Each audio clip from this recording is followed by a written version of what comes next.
Welcome back, everyone. Hope you guys had a good weekend, a good Easter weekend, and all that good mess. We're coming back at you with some more paint talk.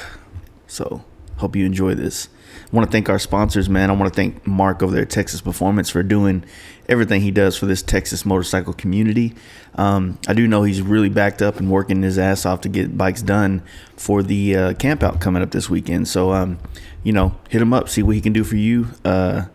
And hopefully we'll see him at the camp out. Hopefully he's not so buried in work that he can actually get out and have some fun. You can check him out, Cedar Park, Texas. You can also follow him on Instagram at Texas Performance MC, as well as on his website, texasperformancemc.com. So give him a shout, check him out, see what he can do for you. And don't forget to tell him you heard about him on the podcast. Man, you guys ready for this camp out coming out this weekend? I hope so. I hope a lot of you are coming. If not, you're going to hear a lot about it on the podcast for months and months and a year to come. So if you can, man, make the effort. Come out. All you got to do is show up. I mean, obviously you got to do other things than that. I mean, but the hardest part is just coming, coming out there and hanging out and sitting up a tent or getting you a cabin or whatever you want to do to sleep and just, have a good time. It's going to be a great time regardless. So hopefully we'll see some of you out there. And don't forget, it's going to be at Adam Sandoval's campground, K River Campground. It's in Moyers, Oklahoma. We'll be showing up there between, probably by 12 p.m. Friday morning-ish, 12, whatever. We'll be there. We'll be setting up, and then we're going to kind of just hang out and chill Friday, and then try to do some riding on Saturday and more chilling and drinking and partying on Saturday night. So I want to say it's $15 a night for camping. And other than that, man, it's pretty easy. Adam's got beer on site. If you want to bring your own, you can. If you want to bring food, you can. There's probably going to be some cooking going on, but honestly don't know. There's definitely towns close by to get food at, so you're not going to starve, so don't worry about that. And I want to say we got listeners coming from Tampa, Florida, New Orleans again, and Michigan, and Chicago, and I'm really excited to see all this stuff coming. I think we had some talking about coming from Colorado, so really excited, man. Hopefully the weather holds out, which it looks like it's perfect this weekend coming out. So it should be a good time. Really looking forward to it. I'm also looking forward to it because I'm going to be getting some of the suspension from my bike. So I'm going to have the rear suspension. I was talking with Kevin at Big Bear Choppers today, at Big Bear Performance, and we were, just talking about, all that's going to need to take place, and still waiting on the front fork cartridges to come in for my bike, but the rear piggyback shots will be on my bike, so I'm going to get a chance to see how that feels. You guys can always check him out, man. BigBearPerformance.com, as well as on Instagram. And, if you haven't heard the podcast that we did with him, it's really informative about suspension and how it works and how, especially with Harley Davidsons and a lot of the issues that people have with high-speed wobbles and cornering.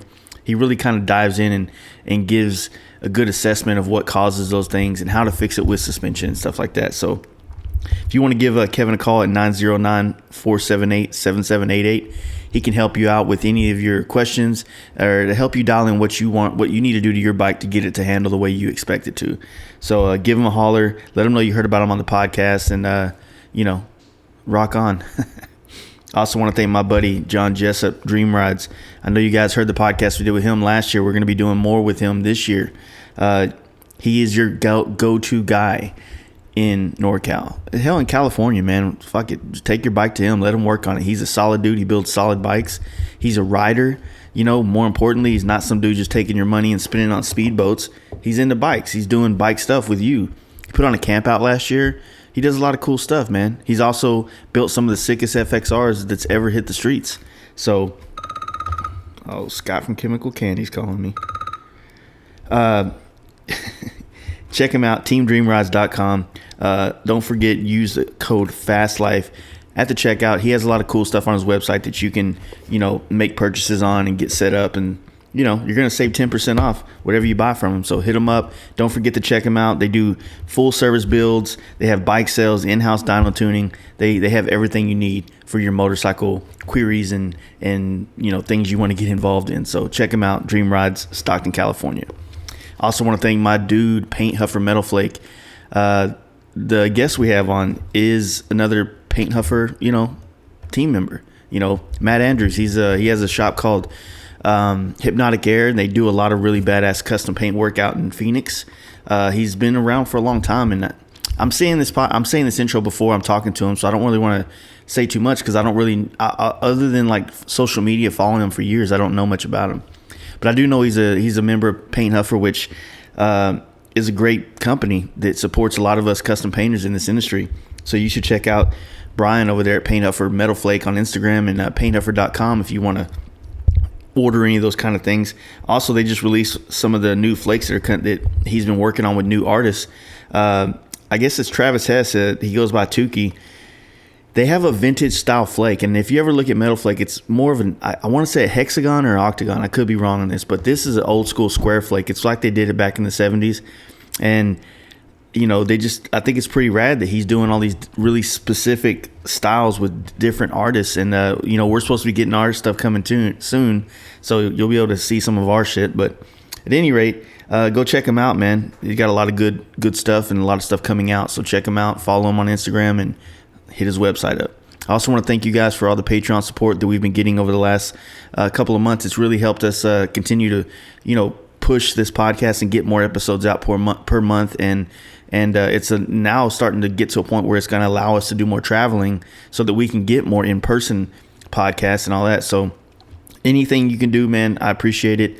Go to the website, fastlifegarage.com, front page, says right there, Patreon, click on it. You can do as little as $1 a month, or, we have some people doing $50 a month. And so it all helps, and we appreciate it all equally. So thank you guys that do support it. I hope some of you guys find the need to do it. And more importantly, I hope you enjoy these podcasts like this one coming up right now. Hey, guys. You ready to let the dogs out? Fast Life Podcast.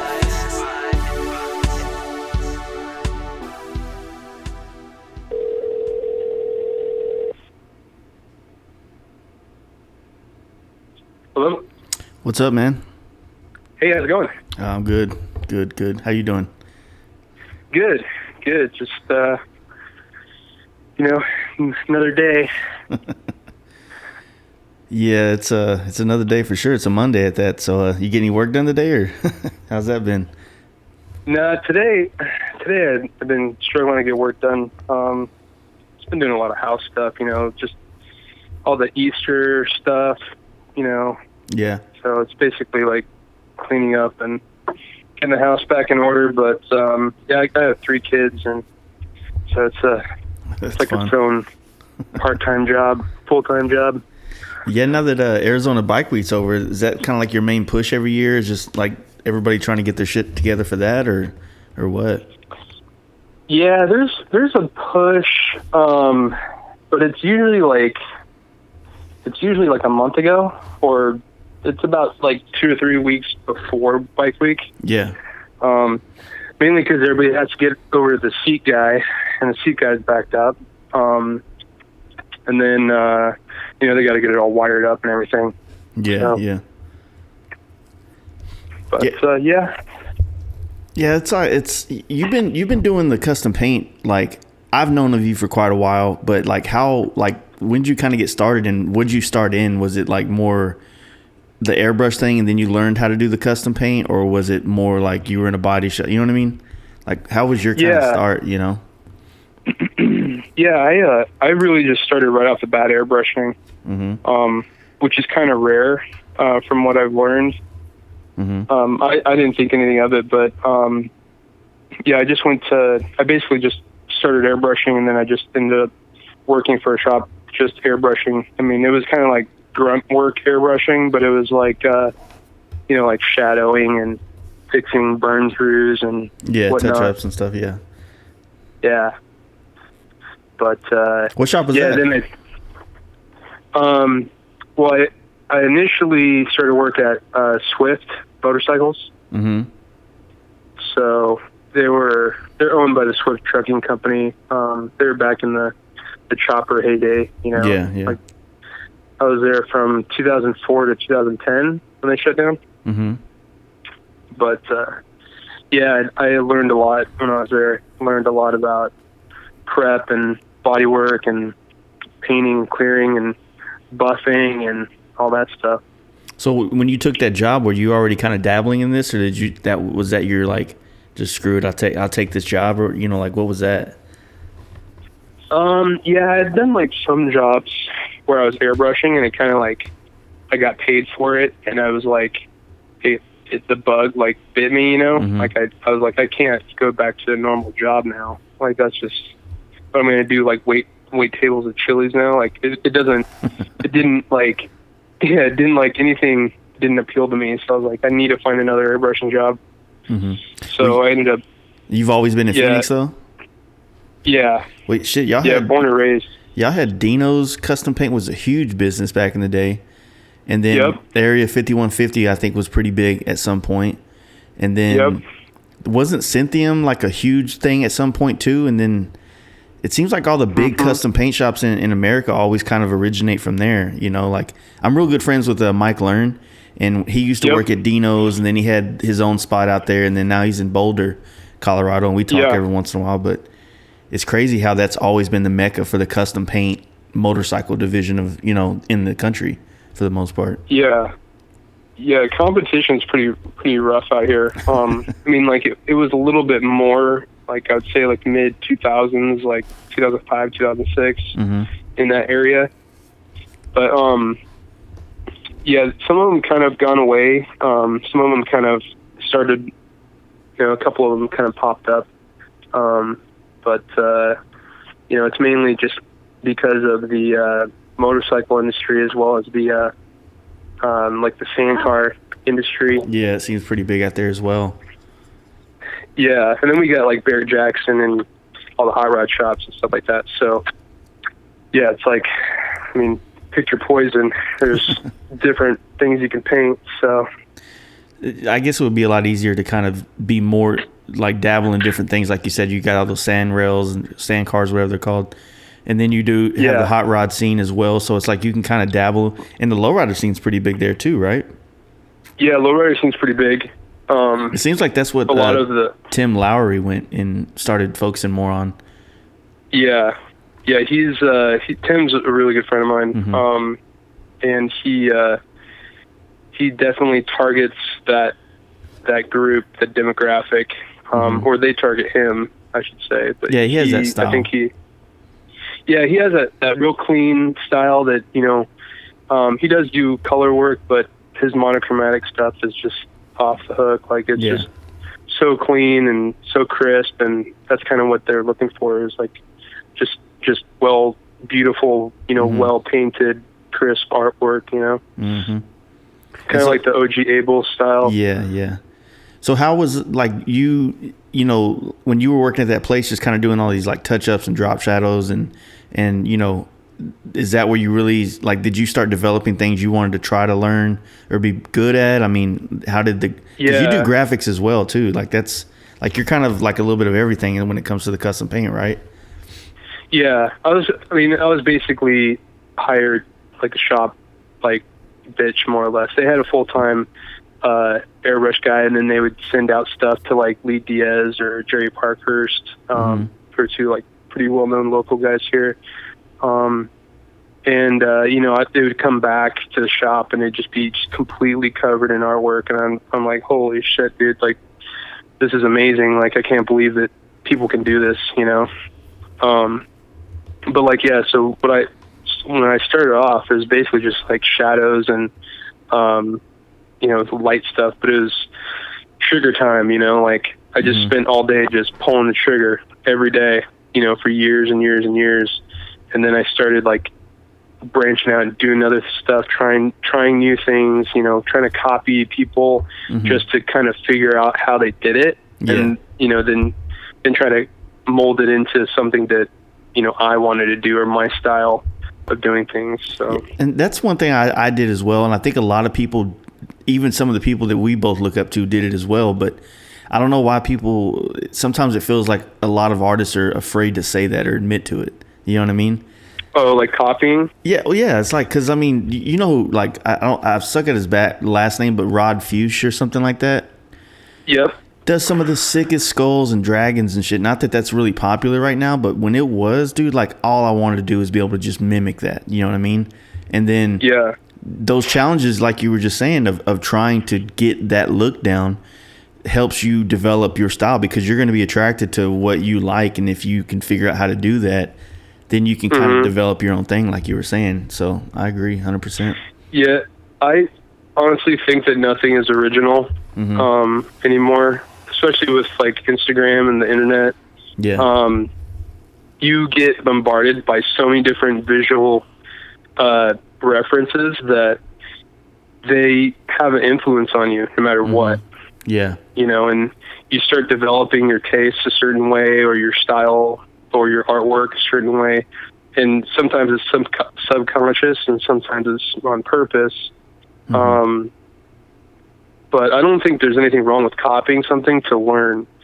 You know, when you start passing it off as your own creation, and it's literally like a carbon copy of somebody else's stuff, then that's a problem. But yeah, it's also like a level of like, once you know, as a painter or airbrush artist or just a graphic artist, once you get to a certain level of attention, it's almost like you need to have your own kind of look at that point, you know. But because I've had guys like, when I was lesser known, that were bigger in this industry, way bigger, even to this day are bigger, and they used to rip my shit off all the time, like graphic stuff. Like I would like, damn, like that's my graphics, 100%. Well, that's a compliment. Yeah, and you know, it is a compliment, but you know, it's kind of weird, you know. Like me, I have no problem of like hitting people up and saying, I got this from this guy. You know, I was influenced in this paint job by this guy, you know. And then I take a lot of pride in being honest about those type of things, and never trying to and trying to share the love of like, okay, like my last gold FXR, there was something that that Center Roots dude did in Japan, I think, and it was like a fish scale that was like, he called it an exotic fish scale, and I loved it, and I wanted it so fucking bad on my bike, and I looked at it and I saw how he did it. I drew it up on the computer, you know, made some vinyl, you know, templates, and I ran with it. And as soon as I did it, I shouted him out, said, I got this idea from this guy. I loved it. Bam. You know, but some folks nowadays are, you know, like the fingerprint thing or this or that. Like people act like they did it first, and you know what I mean? Like that shit's been around forever, you know? It's like, oh yeah. That stuff's been around since the 70s. Yeah. I don't think any of us were born when that stuff came out. Exactly. So what, like, you were doing a lot of those other, like, I guess when you really started, like, I found out about you is like during the Big Wheel Bagger craze. You know what I mean? And like, how was it in that time frame out there? You know what I mean? In the mecca of that, you know what I mean? It was pretty crazy. I mean, I know it's died down, but I mean, I still live in like, you know, bagger country or bagger nation. Yeah. So it's kind of like, I mean, I'm working on a bagger right now, so it's like, it didn't really die for me, but I know it comes and goes in waves and does its thing. But, yeah, I mean, like during, you know, I guess it was like 2011, 2012, up until like about a couple years or a year or two ago. That was like the height of the big wheel bagger. Like with the 30s. When the 30s came out, that was just like insane, you know. Yeah, it was pretty crazy. I mean, like you'd go to a bike show, or you go to, you know, the Roadhouse or the Hideaway, and you'd see Paul Tracy and John Shope and, you know, Nick Trask and Jim Nazi and you know, Paul Yaffe and all these guys, like literally just standing there. And like, it's pretty crazy. Like, I've worked for all of them at one point or another. And it's just crazy that they're like the leaders of the industry, and they're all just kind of sitting around like shooting the shit with each other, you know? Yeah, exactly.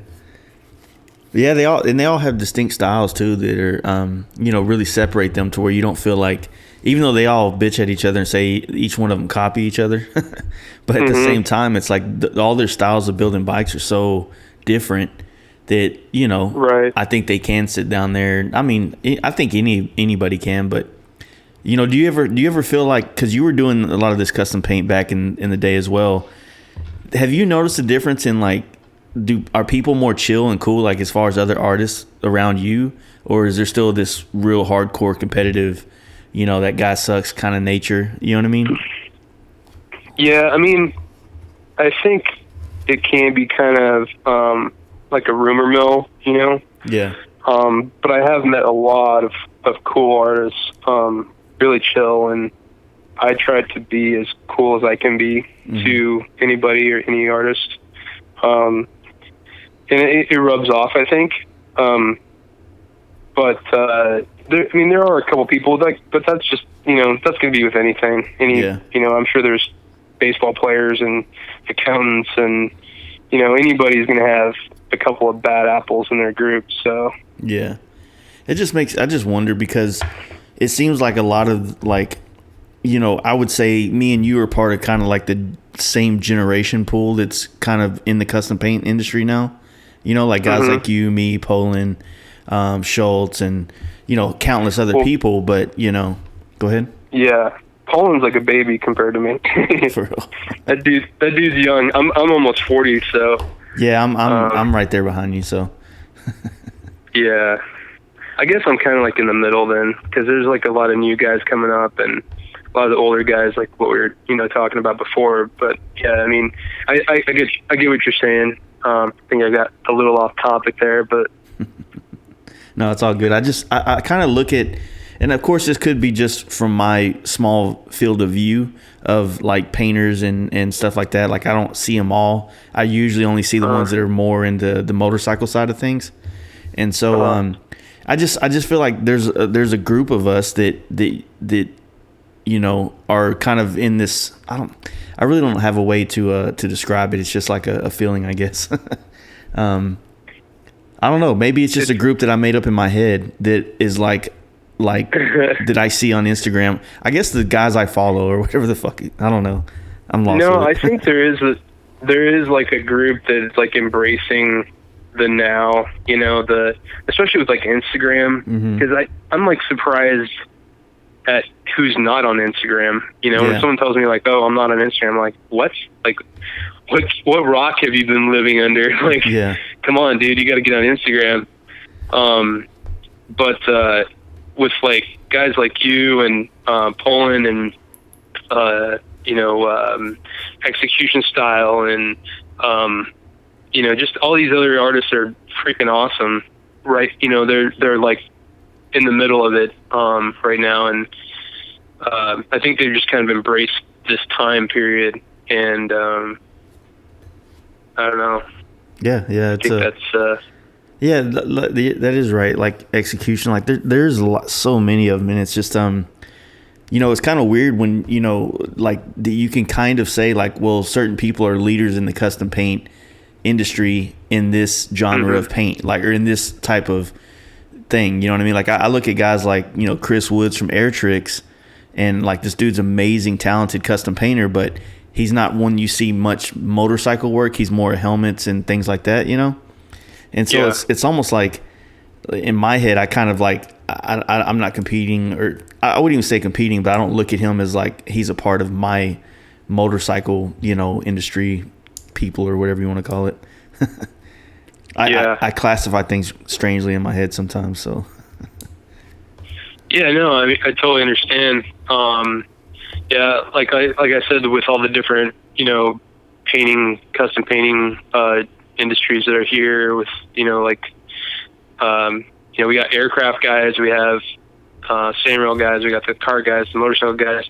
Like you start knowing like what shops are best for what, and I don't actually have my own shop right now, so like when somebody calls me and says, "Hey, I have this boat that I want to paint," I'll be like, "Okay, well, take it to this guy. He can paint it for you, and I can do the graphics." So yeah. That's the way to do it, man. It is and it's not. It's ups and downs. Because honestly, I think along with working for everyone, I've kind of worked in almost every different environment. Environment, or like business wise, like every type of business. just because I've owned my own shop. I've worked for a mega shop. I've worked for a tiny shop. You know, I've done subcontract work. I've worked out of my house. Like, I've done it all, you know.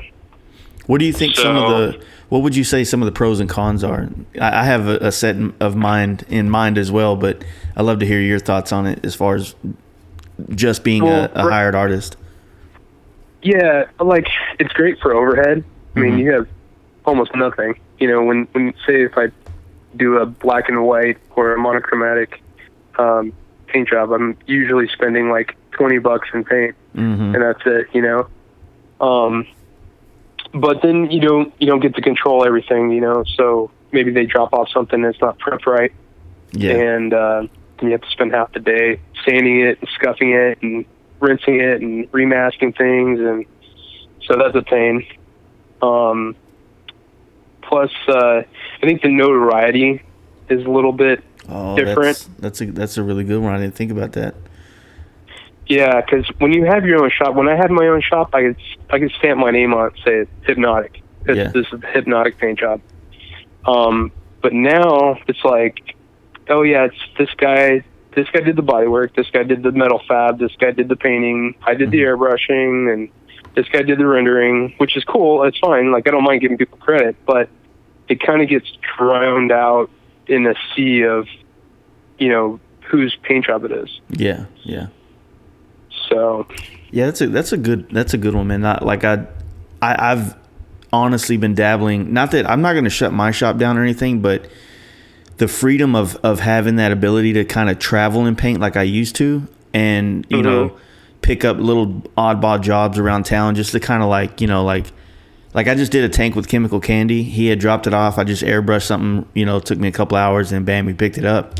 And I forgot how awesome it is to make money that way. You know what I mean? Like, I don't have to worry about the clear coating, the buffing, the delivery to the customer.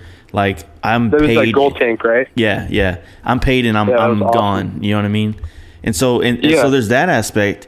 But then, like, what I was going to add to you is, like, for me, like, when I don't have a shop and I'm just kind of freelancing, when that real quick black fender comes in that I want to, you know, just do a quick touch up on and re-clear and make $300 or $400, that's not on the table anymore. You know what I mean? Or sometimes, like you just said too, as well, is like when a lot of shops, you know, they don't know how to do custom paint, and they might not stock the kind of things that custom painters need. And so you're coming in there trying to work with their setup, and it can be very a pain in the ass. Have you set up like your own little studio at your house or anything? Or yes, I built like me and my father-in-law, he's a contractor. We built this is a 10 by 12 studio. Because my lot, you know, I don't have like a big lot or anything. I live like in a neighborhood, just a regular tract home neighborhood, so I couldn't build like a huge shop. But I made like every square inch of that thing count. You know, my shelves fit in there perfectly. My lighting, I put skylights in it, so I'd have natural light coming down. That's cool. I have dimmable LEDs, so I have, you know, that kind of light, and then I have an incandescent light. So I have different forms of light. I have a exhaust fan that's like a turbine style exhaust fan. It's got 650 CFM, so it can pull out like any exhaust or any fumes, like no problem. And then I put like, you know, air conditioning because it's Phoenix and it gets 120 degrees outside. So it's a nice little setup. But I definitely can't like clear coat or do body work or anything like that in there. Yeah. So. Yeah, that part, like I said, those kind of, there really is some benefits and some you know, drawbacks as well. It's like I've been getting more and more busy with this podcast stuff and with the need to travel, and my shop is a huge overhead that I have to kind of maintain because that's still the main source of income. So I have kind of been dabbling in my mind, like, man, like if I had like a spot at my house where I could, you know, bang helmets out from start to finish, you know, flake to clear coat, then I could literally just outsource all the bigger projects like baggers to other shops around town to do all the base layers and things like that on, and then I could do artwork and then get rid of this huge chunk. But like I said, man, it's just like a scary thing. Like I did it for a while, but my overhead and living was so cheap that, you know, all I needed to make was like $3,000 a month, and I was balling. You know what I mean? Right. Now it's like that ain't cutting shit. You know. So you, from your other podcast, you live like in Dallas, right? Yeah, I currently right like now in the middle of the city. I live in the downtown part. My shop's on the outskirts, and after May, I'm gonna be just something. Just kind of, it's kind of a good thing that happened. But my mom, little quick story, but like my grandfather, he got lung cancer, and so he's kind of like, you know, on the way out more or less, and it's kind of been a real weird thing. Yeah, it's just been real weird because he's been like everything I've ever done in my life, he's been the one that helped me build things or set it up or whatever. He's always been a huge support. So it's kind of had me kind of step back from a lot of things like social media and just try not to give so much of myself out there and be a little bit more reserved, which I probably didn't do a good job at. But so my mom, you know, is planning to move back to her parents' house to help them out with family and just all the things that need to be taken care of. So she was going to sell her house, but like, her house is kind of tore up, you know what I mean? It needs some work. And so she wasn't going to make dick on it. She might have broke even selling the house. So I just, you know, I was talking to her one day. I was like, man, like, I don't really want to live this far out of town, but, you know, the mortgage is so cheap that I could afford to have extra money to fix up the house. So I'm pretty much just going to take over the house and set it up. Yeah. So it's a good thing. It's, you know, a couple inconveniences about it, but realistically, it's going to help my mom, myself out a lot more. So we're going to go that way. And I want to set it down where I'm at now. There's no way I could do any kind of things here. You know, I live in an apartment in downtown. Right. So, but I don't know. I think a lot of painters' goal is to like get a nice house with a little bit of land and just build a full size shop in the back and just kind of like not deal with the city. Oh yeah. Yeah, there's like a few guys that I knew that did that. They just closed their shop down and they'd move to the outskirts of town. Yeah, there's some pretty good areas on the very like north end of Phoenix and in the very southeast of Phoenix. Yeah, there's some really nice neighborhoods that have a lot of land still. Yeah, I think the other thing is that like because of social media, I've become less dependent on my local market. I know that your market's pretty stacked with pretty much all the big names in the bagger and the Softail world and things like that. Hell, even the Dyna FXR culture is really huge there. Even though I don't feel like those Dynas, they just don't, you know, they're good. It's good money, but like there's not enough of them like the bagger guys as far as paint work is concerned, you know? Right, yeah. So it's kind of good, but what I was getting at is that like I'm at a point now where it really doesn't matter if I live in town or in the middle of nowhere, other than like it would cost more to ship. You know what I mean? Right. So that's kind of a something I feel like is pretty cool. Like fuck, man. Like I don't have to rely on being close to a street. I don't need to worry about competing with, you know, anybody else in town for their pricing or what the market is here in Dallas. It's like I'm charging what I want, and you know. Yeah. Yeah, that's a good point for sure. Did you do a lot of work when what was that one shop that was real big, like just doing like everybody, I want to say you, Tim Lowry, and another dude that was doing a lot of airbrush work for that one shop. Spooky Fast? No, not Spooky Fast. I want to know about that place too, but the other one that did a lot of the, pretty much every bike that y'all did out of that shop was winning like Big Wheel Bagger shows and Baddest Bagger, whatever you want. Was it Raw Edge? No, that's another crazy one. I heard some stories about that guy. I guess he's at his new shop now, Liquid Love. What's the old one used to be called? Oh, yeah, Eric. Yeah. Yeah. So that is an interesting story. I don't know if I should get into it. But, yeah, Eric actually started Spooky Fast. Oh, he did? Yeah, well, with Bob Parsons. But they had another shop. Gosh, what was that shop called again? Was it like Steel Vision or Steel Vision? There you go. Yeah, Still Vision, and then then he went to go work for Bob, started the Spooky Fast thing, and then he actually started Synthium before Synthium was Synthium. And then he left, and Synthium became Synthium, and then he started Spooky Fast, and then he went over and started his own company called Specialty Coatings and Liquid Love Studios Inc. So it's like one side does powder coat, the other side does paint. But yeah, he's had a lot of different artists work for him for sure. I'm one of them. Tim's one of them. Lee Diaz. Who else? Brian Horseman. Not at Specialty Coatings, but before he was Synthium.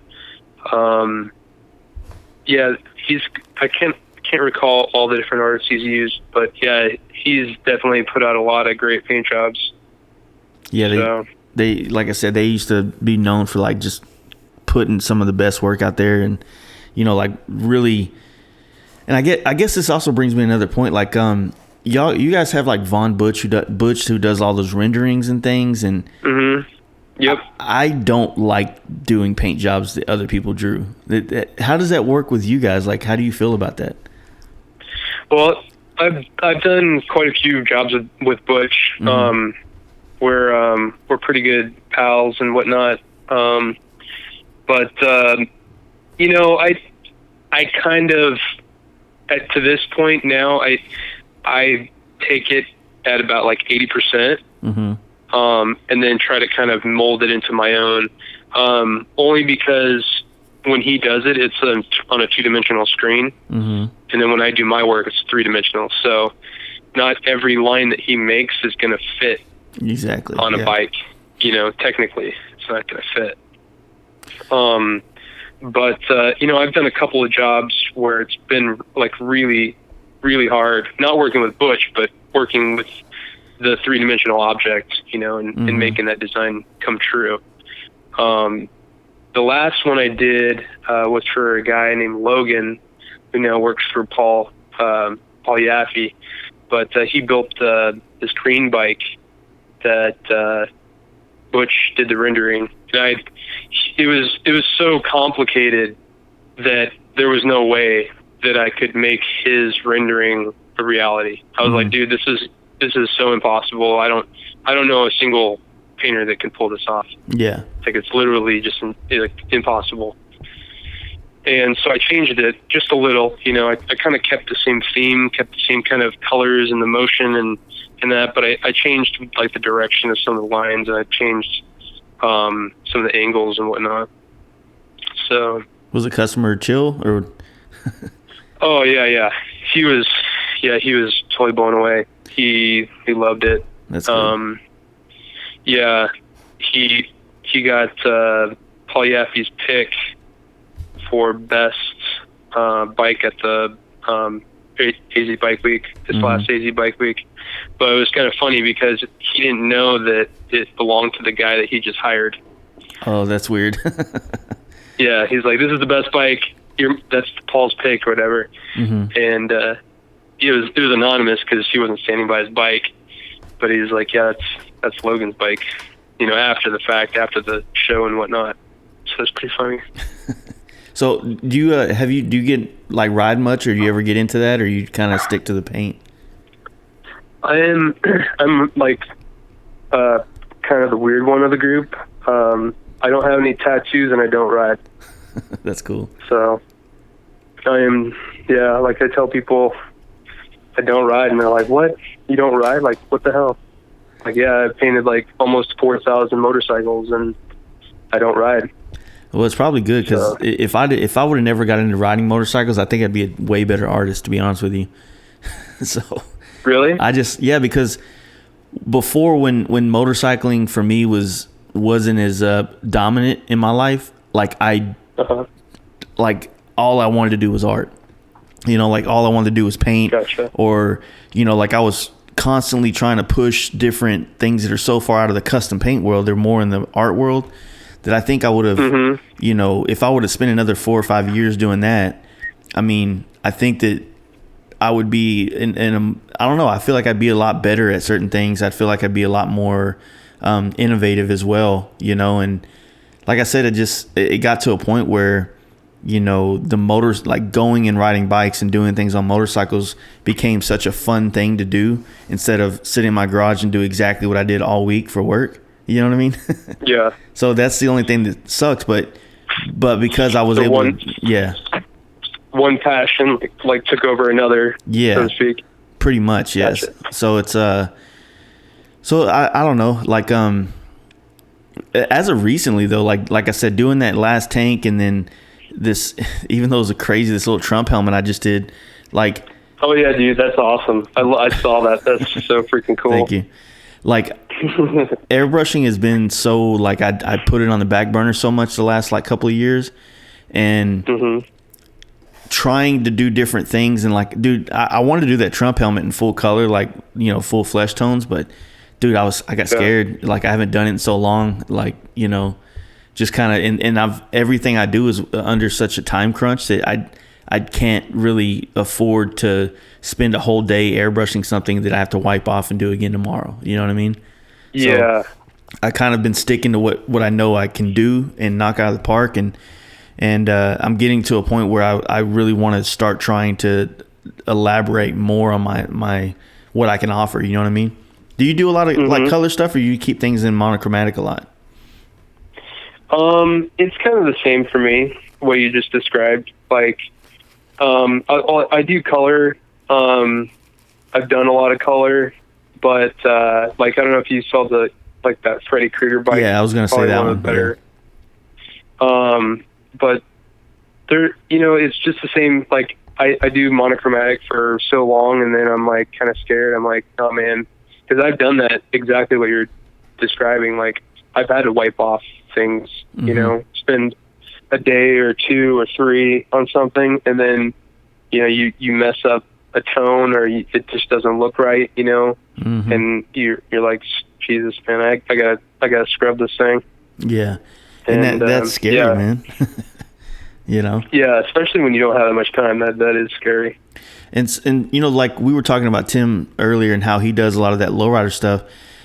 I don't really know how to do that look, to have those really soft whites and really more, like, they'll do it on a pink car and then it looks like it's white with pink kind of shadows and stuff on it.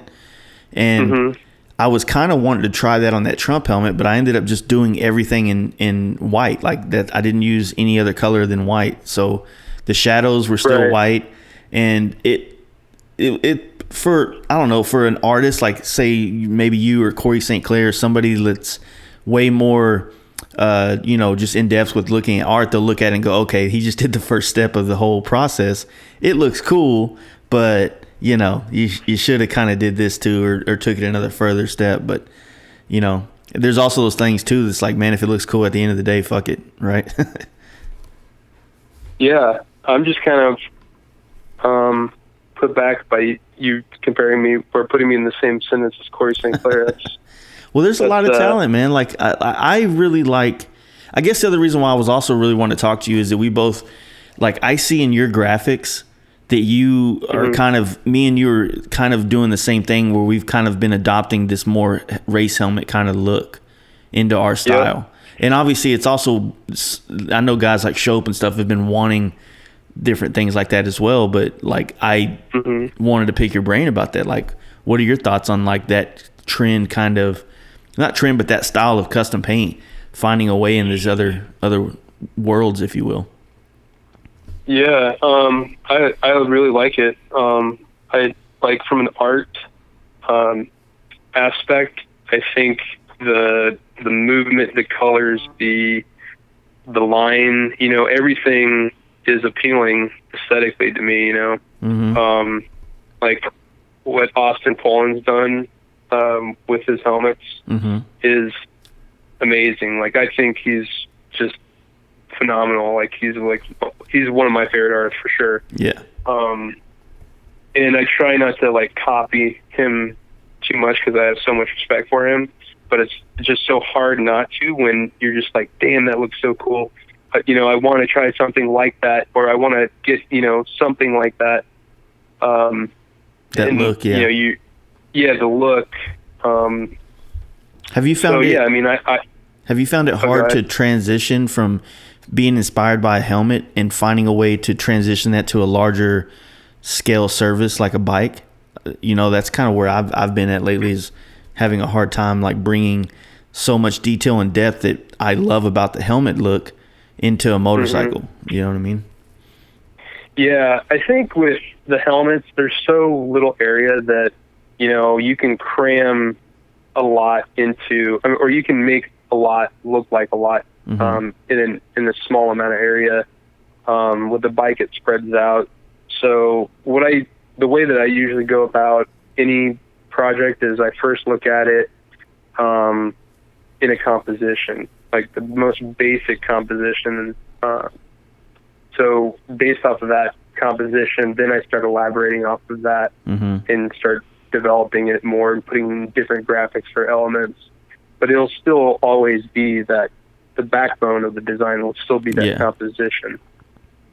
So what I've noticed about just the race helmet style of painting that Poland and Indosil and all, like, there's a lot of people that I've started finding through it, you know what I mean? And there's little tricks that they do that are kind of common in that style of paint, just like the fish scales are common in the the panel style paint, or whatever, you know what I mean? Like there's different tricks. And what I've enjoyed doing is, since I kind of have a background from where I started custom painting with the old like affliction style tribal two tones and all the shit we did on baggers for years and choppers back in the day, to then the last couple of years of really indulging into the panel style paint jobs, to the point where now I'm over those, like in a basic form, but now I'm looking at it with this helmet look, these panel jobs, and the old stuff that the old shit we did back in the day, like mini trucks,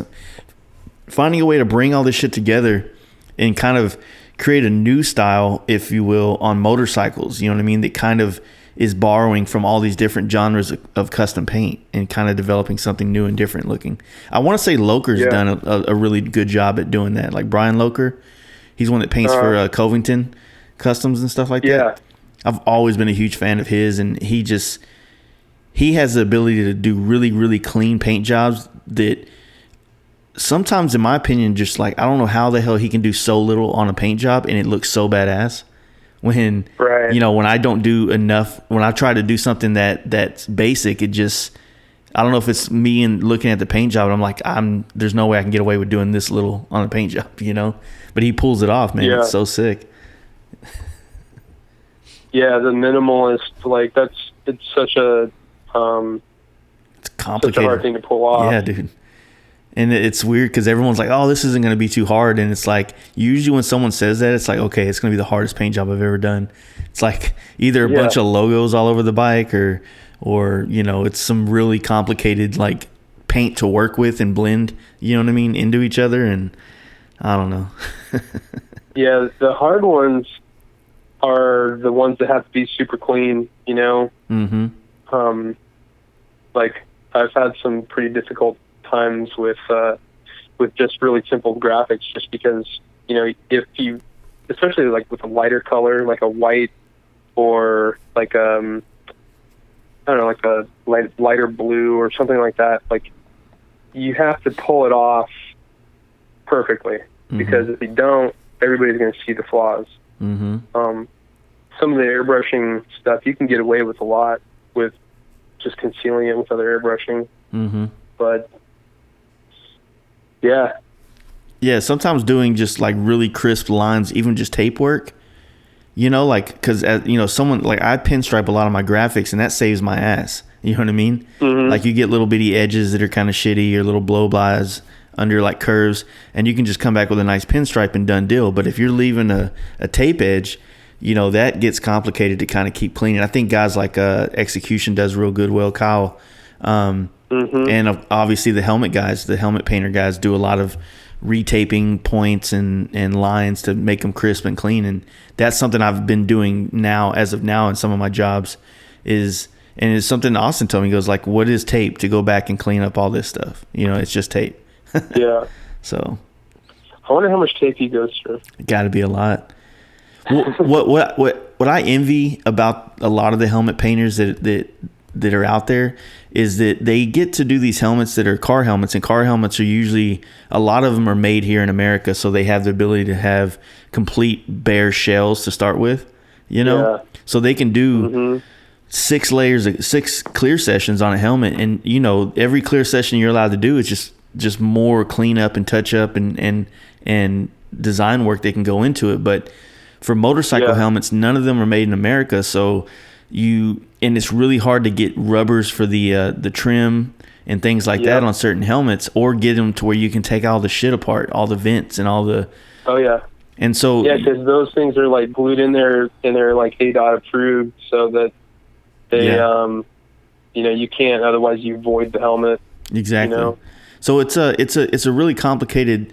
You know, and I have a good relationship with Simpson, and I'm always over there bitching at him, and I'm like, man, like if I could just get my hands on shells, like I could do so much more with this paint job, but I'm limited because of the trim on the edges. Or if I can find a company that makes the trim and buy it myself. But so I've got some trims from Simpson helmets that they've hooked me up with, but the main ones, like the bottom trim, you just can't get it. You know what I mean? The bottom trim's the worst. Yeah. Because even if you do get it off clean and it doesn't tear or nothing, if you try to put it back, it'll always like have a ripple to it.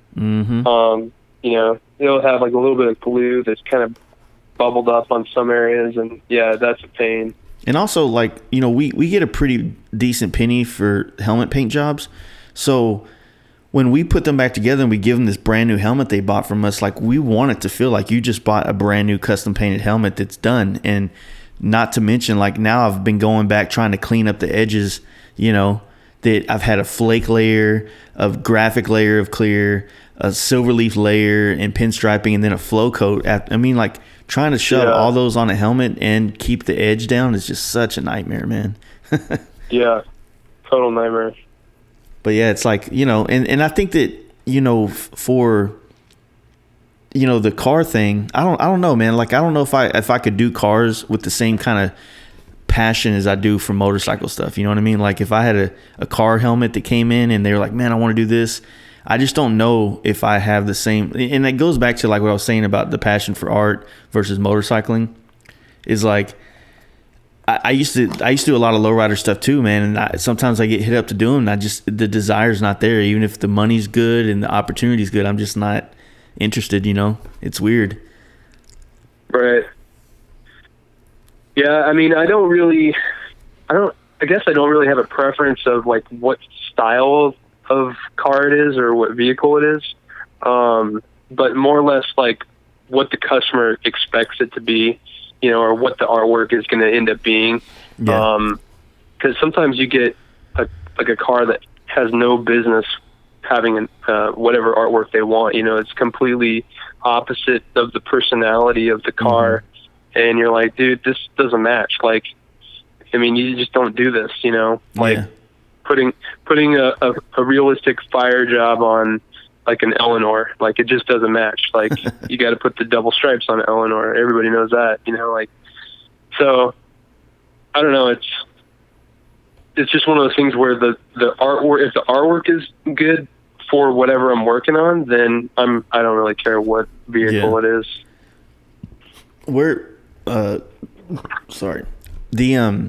What was the transition after you left that big shop? Like, once you left that, did you try to start your own shop, or did you start kind of, started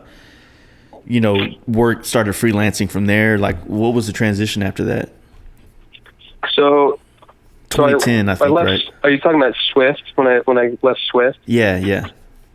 So Swift, let me just give you a backstory. Swift was owned by the Swift Trucking Company. They started doing sand cars. The sand cars turned into choppers and whatnot. And we were doing like 60 bikes a month with full custom paint jobs for, 6 or 7 years.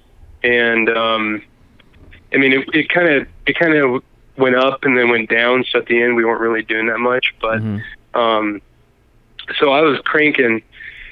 I was getting a lot of like muscle memory, I guess, from doing all this stuff. And so when it slowed down, that was actually the height of the recession. It was 2010. And they pulled us all into a meeting, and they're like, sorry guys, we got to shut down the shop.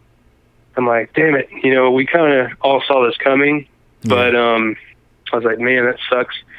And then at that same minute, like literally, I had to interrupt my boss because I got a phone call. It was my wife in the hospital, and she's like, the baby's coming, like our baby's due. Our baby's going to come that day. So I got laid off the same day that my daughter was born, my second child, Ava. And, so that was a pretty crazy day. Sorry. So yeah, I already had my son who was 2 at the time.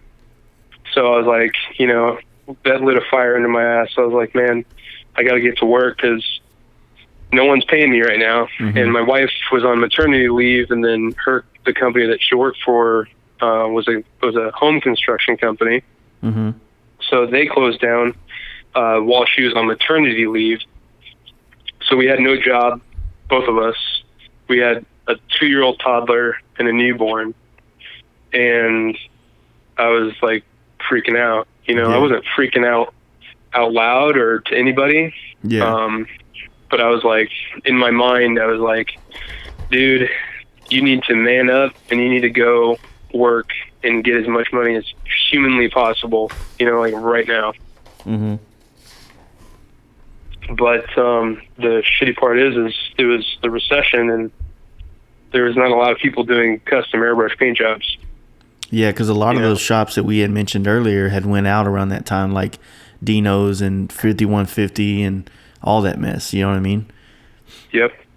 So there was a lot of shops here that no one ever heard of, but they were just kind of tucked away in little industrial shops and warehouses and stuff. There's hundreds of paint shops in town.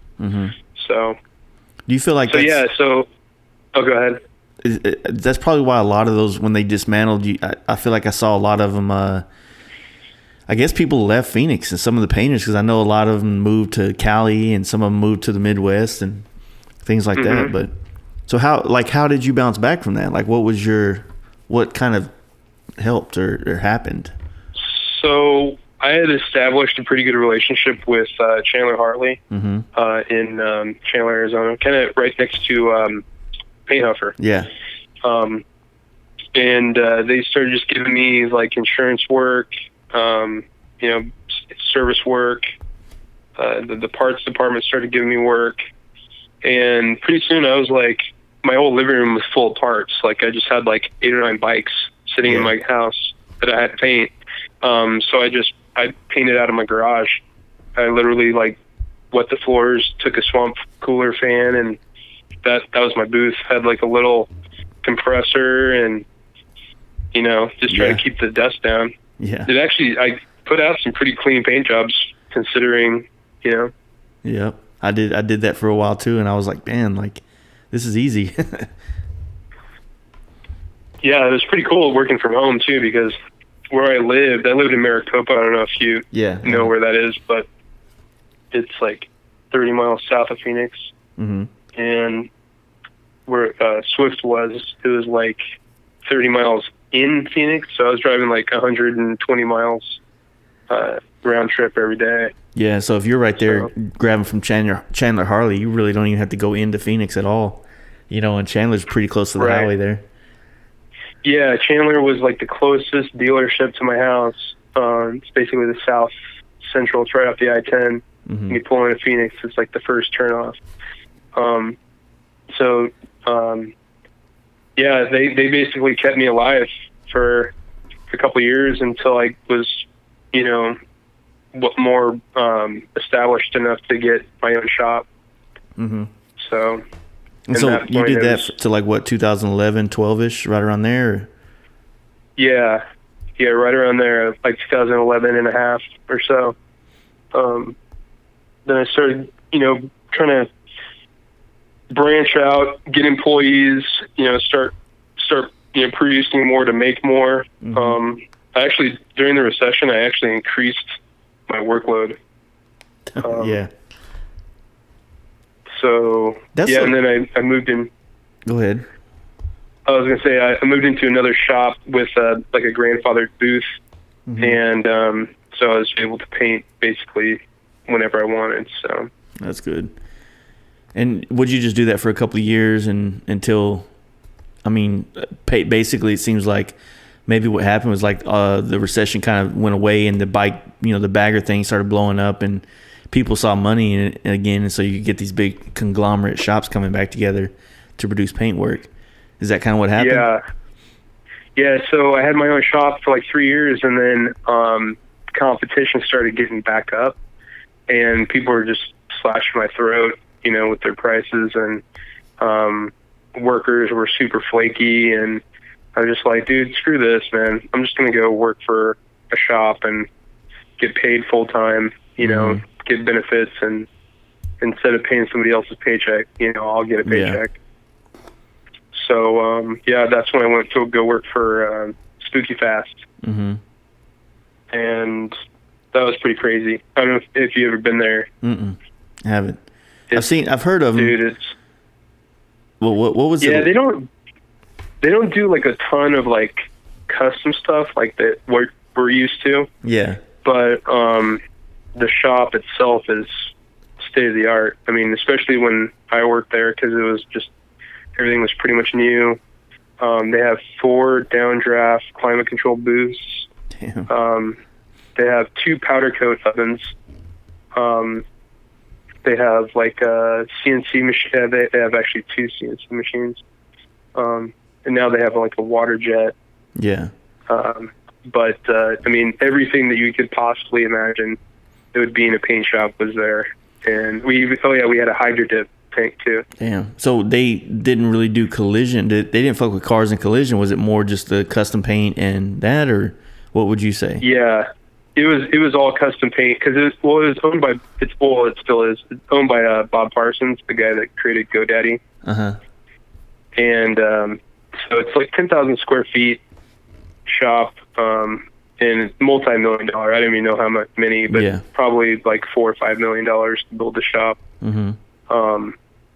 But it was mainly for his stuff and, anybody else that could afford a paint job through there because it is kind of high, but yeah, then he opened up Scottsdale Harley and, started feeding all the work through Scottsdale Harley into there. Yeah, that makes sense. And that's what's weird about, like, I think a lot of people's perception of, like, guys like myself and maybe even you for that matter is being, online, we show all this great work and whatnot, but in reality, like, I can't produce enough money to afford to have something like that kind of shop. You know what I mean? Not alone. You know what I mean? Right. Like, and so, like, you would think, okay, how could myself build a badass, super $70,000 paint booths and all this crazy shit and afford to kind of do it, or get investors to come in? You need things like powder coating and all these other sources of income. That way it's not just custom paint creating the the payback of that loan or investment or whatever you want to call it. So yeah, it costs a lot. The equipment is so expensive, and then the permitting and getting a building in the right code, and making sure that the city engineer approves everything. And if you're going to get a big shop like that, you definitely need somebody with deep pockets. Yeah, so it's like finding a way to, and I see sometimes, like, some people have like great relationships that, like, guys like myself, they'll have like a really great relationship with a badass paint shop that has, like you were talking about, so they can just come in on their slow times or at night and knock out stuff in the paint booth, and they're not in anybody's way. But like I said, man, it's just so hard as a custom paint shop alone to be able to afford to put that kind of equipment in a shop, which would help make things a little bit more efficient and nicer. But man, like, it's hard to swallow, like it's only so much money, like, you can physically make on your own every month without, having people like hiring. Like, you made a good statement earlier. It's like, for me to make more money than I make now, I'd have to hire somebody. And so that means that I'm going to take a hit on their check every month. So I have to justify how much money on top of that to make it worth even going further and offering more. You know what I mean? So. Yeah. Yeah, it's definitely, I mean, you got to break out the calculator and make everything work. And I'm actually thinking, well, I'm not really thinking, I'm kind of past the point of thinking, but I'm looking at getting another shop. Mm-hmm. And I've learned a lot of lessons throughout the years, what to do, what not to do, Mm-hmm. like who to work with and who not to hire and all that stuff. Yeah. So I think I'm good this time. And I kind of have a good plan going on. And so that's kind of in the making. That's kind cool. of a Yeah. little preview of my next year. That's cool. So.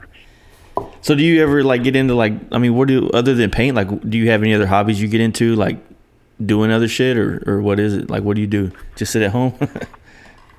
Yeah, my hobbies are my kids. That's cool. Yeah, we spend a lot of time together, and you know, I like to travel. We like to go places. We go to Mexico a lot. That's cool. Sit on the beach. So, yeah, I wish I had like the money and the time to go to like the sand dunes or something like that, but not right now. You know, that's something in the future. Yeah, it's weird. I'm trying to take a back seat to a lot of the things that I want for this year and next year to try to like staple down some structure type things in life, like make my shop more efficient, make my get to in the habit of paying taxes to where I look like I make money instead of writing everything off. Like a lot of those like grown up things, right? Yeah. But yep.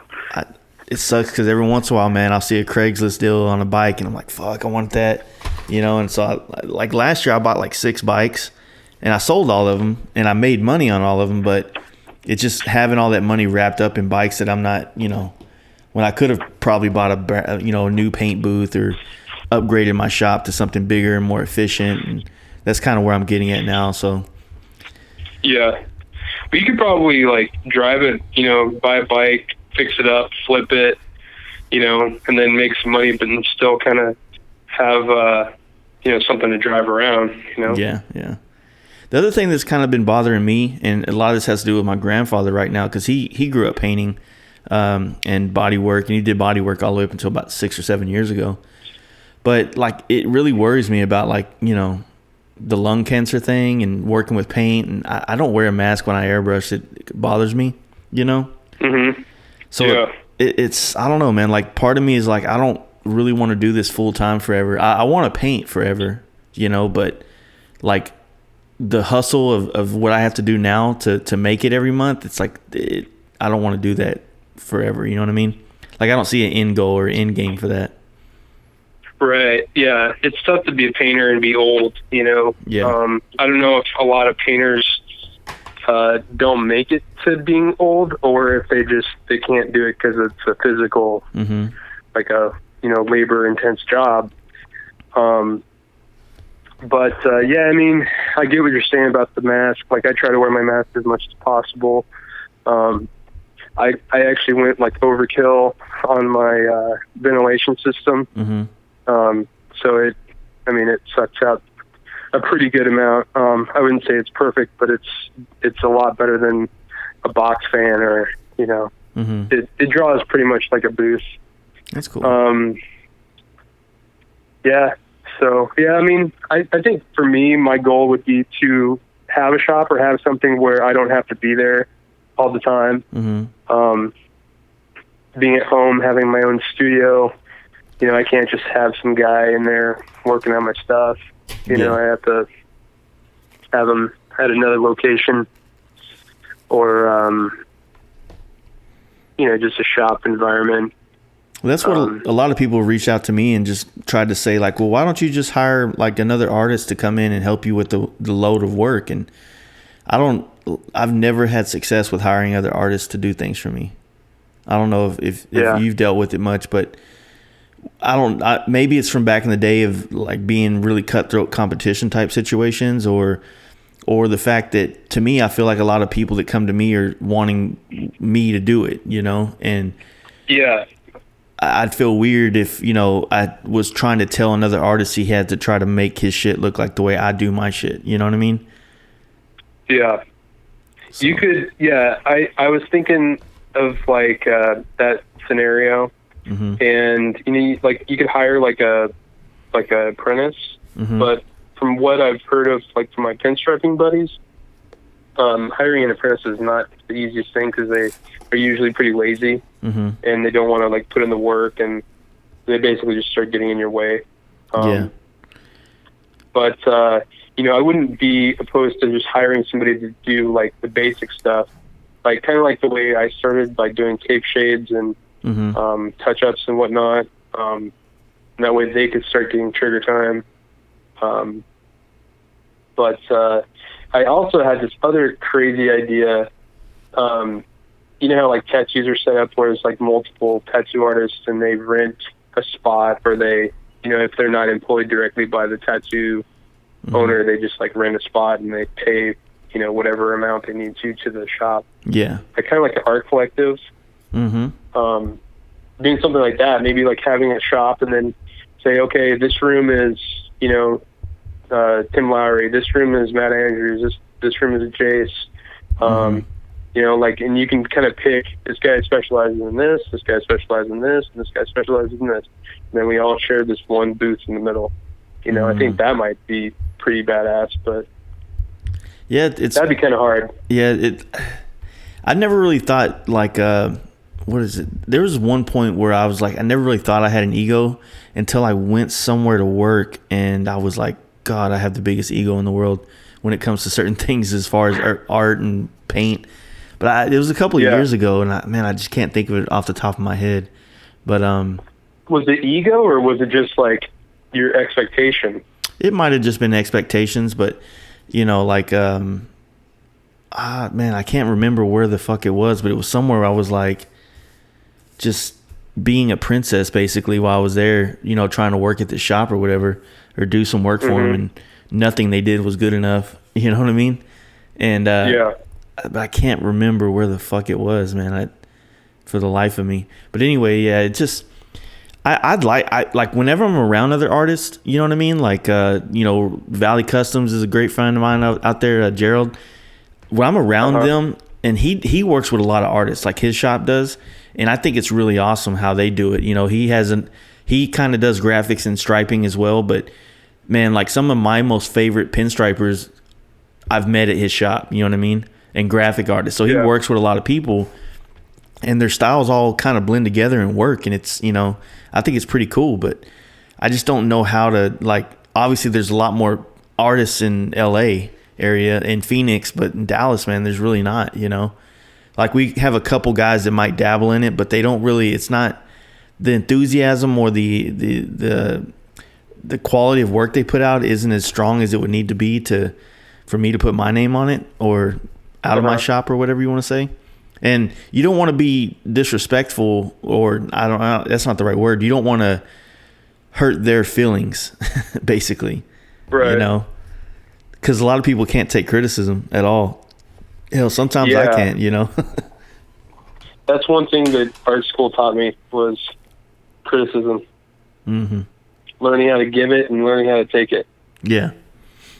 So I think I'm better with it now, but when I was younger, man, I just, like, what really humbled me in my being able to take criticism is like remembering how I felt when I finished a certain, airbrush thing, a portrait or a piece or a paint job. And then how like good I felt, like I did the baddest thing in the world. And then looking at it later, you know what I mean? And seeing it with a different set of eyes, going, wow, like I did not deserve to act the way I acted about that paint job. You know what I mean? So I've had a couple of those moments.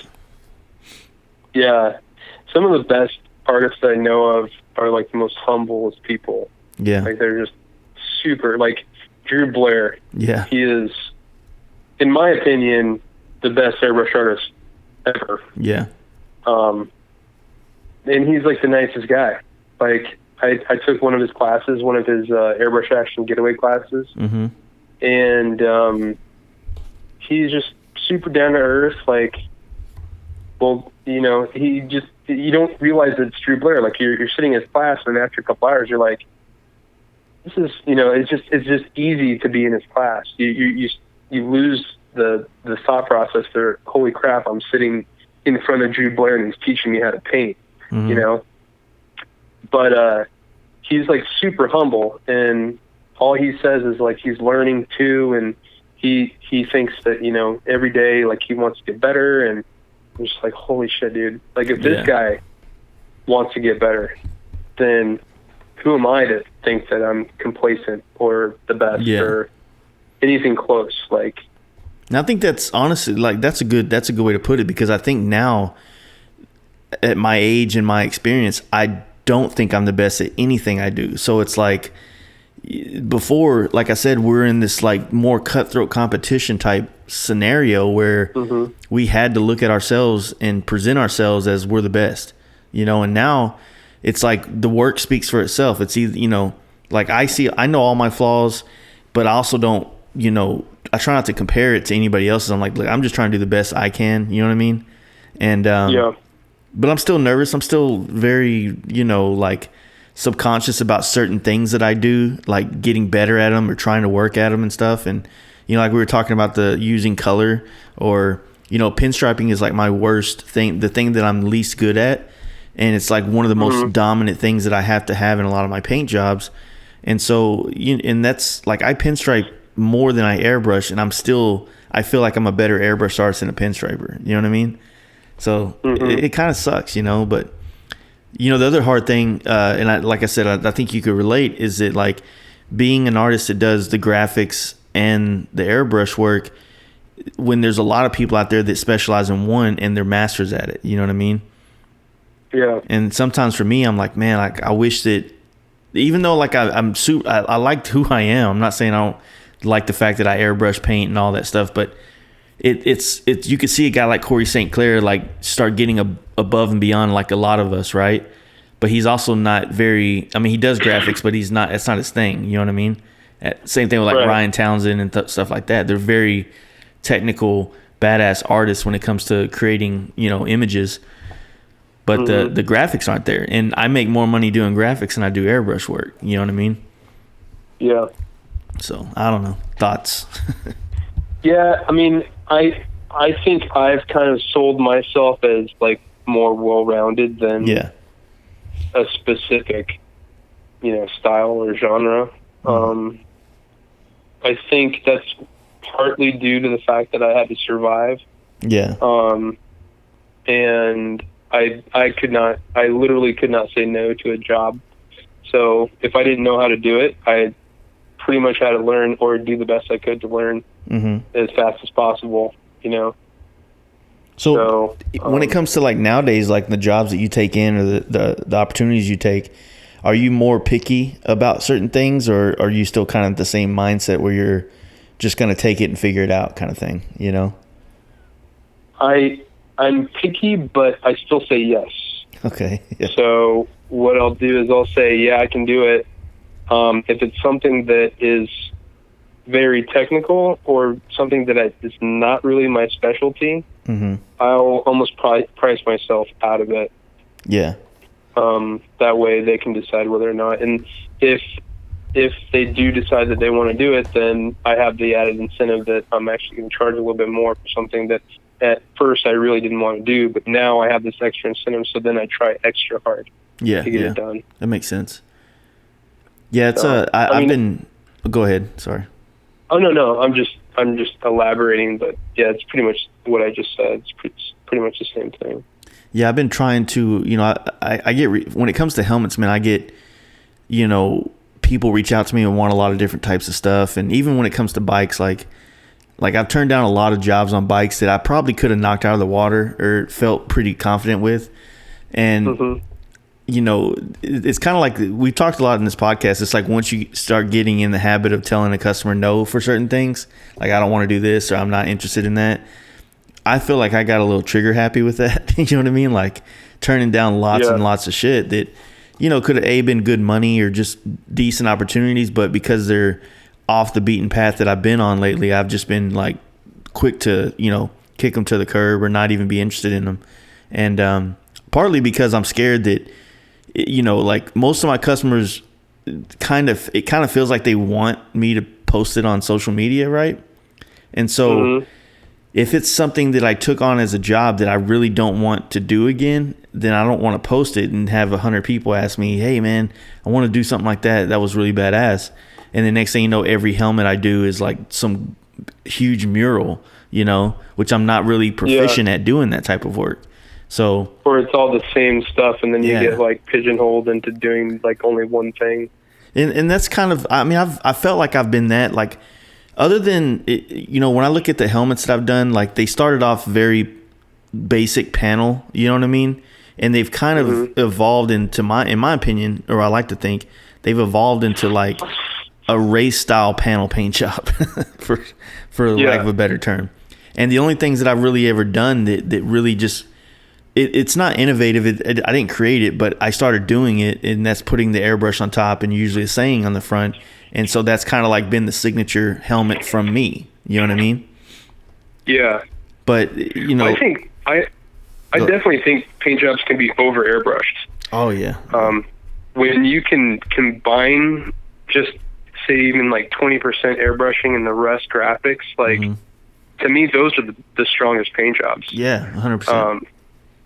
And the last one you did, that Trump helmet, that was like a perfect example, like perfect. Like it was executed perfectly. Thank you. Like I wouldn't have changed anything. But you know what else is kind of different? You know, back when I was doing a lot of baggers, I used, you know, my old bagger, my own personal one was a white one with a gray. It was like a two-tone, but it was in the white. It was just covered in like gray airbrush work over the white, so it's very soft. And that was a really common thing that I found myself doing on lots of bikes back in the day, is like a lot of airbrush work, but done so monochromatically or subtly that even though it was covered, it wasn't overpowering. You know what I mean? Yeah. And I know that you've done things like that as well. So. Yeah, you pull back just enough, you know, but still keep some of those values that people can see it. I'm thinking about it now, but one thing I thought that you were always really good at was, and this is something I've always sucked at, you know, it was real popular in the bagger thing to do those tattoo style paint jobs where you have airbrush on this side and then it wraps to this side of the bike and around and this, that, and the other. Oh yeah. So I remember I think you did it for Voodoo. It was like a gray bike, one of their big fucking spaceships they built. And then you had these like kind of whippy, kind of like I don't know if it's Paul Booth kind of looking style airbrush work going through it, but it was it was real cool and subtle, and it just, man, I've always liked that style of airbrush work where it's kind of, I don't know, man, I don't even know the word for it, but it was real dope when I remember seeing it. Yeah, that was a fun one. I think he called it, or the magazine called it, Checkmate. But that one, yeah, I think I was looking at a lot of like tattoo artists, like Mr. Dist and that's who it was. That's exactly right. Yeah, but yeah, I know you talked, like Paul Booth has a pretty similar like style. It's like that dark, it's like that morbid dark, like very grungy look. Same thing with like Chet Zar. Chet Zar is like insane. Yeah, so I think I was looking at a lot of that kind of dark, like amorphic type of form stuff, and because I didn't want them to be like skulls, but I want them to have like that skull kind of feeling. But what kind of, like, what kind of skulls do you still kind of do, like the same style skulls that was, or have you, like many of us, adopted just going for the realism kind of thing, you know? Sometimes I'll pull out the old stencil. I don't buy stencils. I will print them out and then cut them out. But the last one I did, I don't know if you saw it, the last paint job I posted yesterday. The one you've been doing, like the splatter look with it. I think I asked you about that. Yeah. So the rear fender I just did, and the whole bike, all the skulls and everything is freehand and completely out of my head. Yeah. So I wasn't even like looking at a reference. But I've painted so many skulls that I literally can just think about the angle, think about the light, and just paint it, Exactly. Yeah.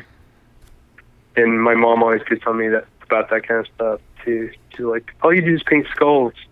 And I'm like, well, that's what sells. Exactly. Yeah, like I've mentioned it before, but back in the 2000s, like everybody had big known painters had their own like style of a skull. Like that's a Craig Fraser skull or a Joe Martin skull or a Mike Learn or whatever. And then I think whenever like the Drew Blair thing started blowing up, and then the guys like Corey St. Clair came in, it just kind of like that fantasy stylized thing. I wouldn't say it fell off, but it definitely kind of took a back seat to the achieving the more realism look. You know what I mean? Yeah. And for some of us, like, go ahead.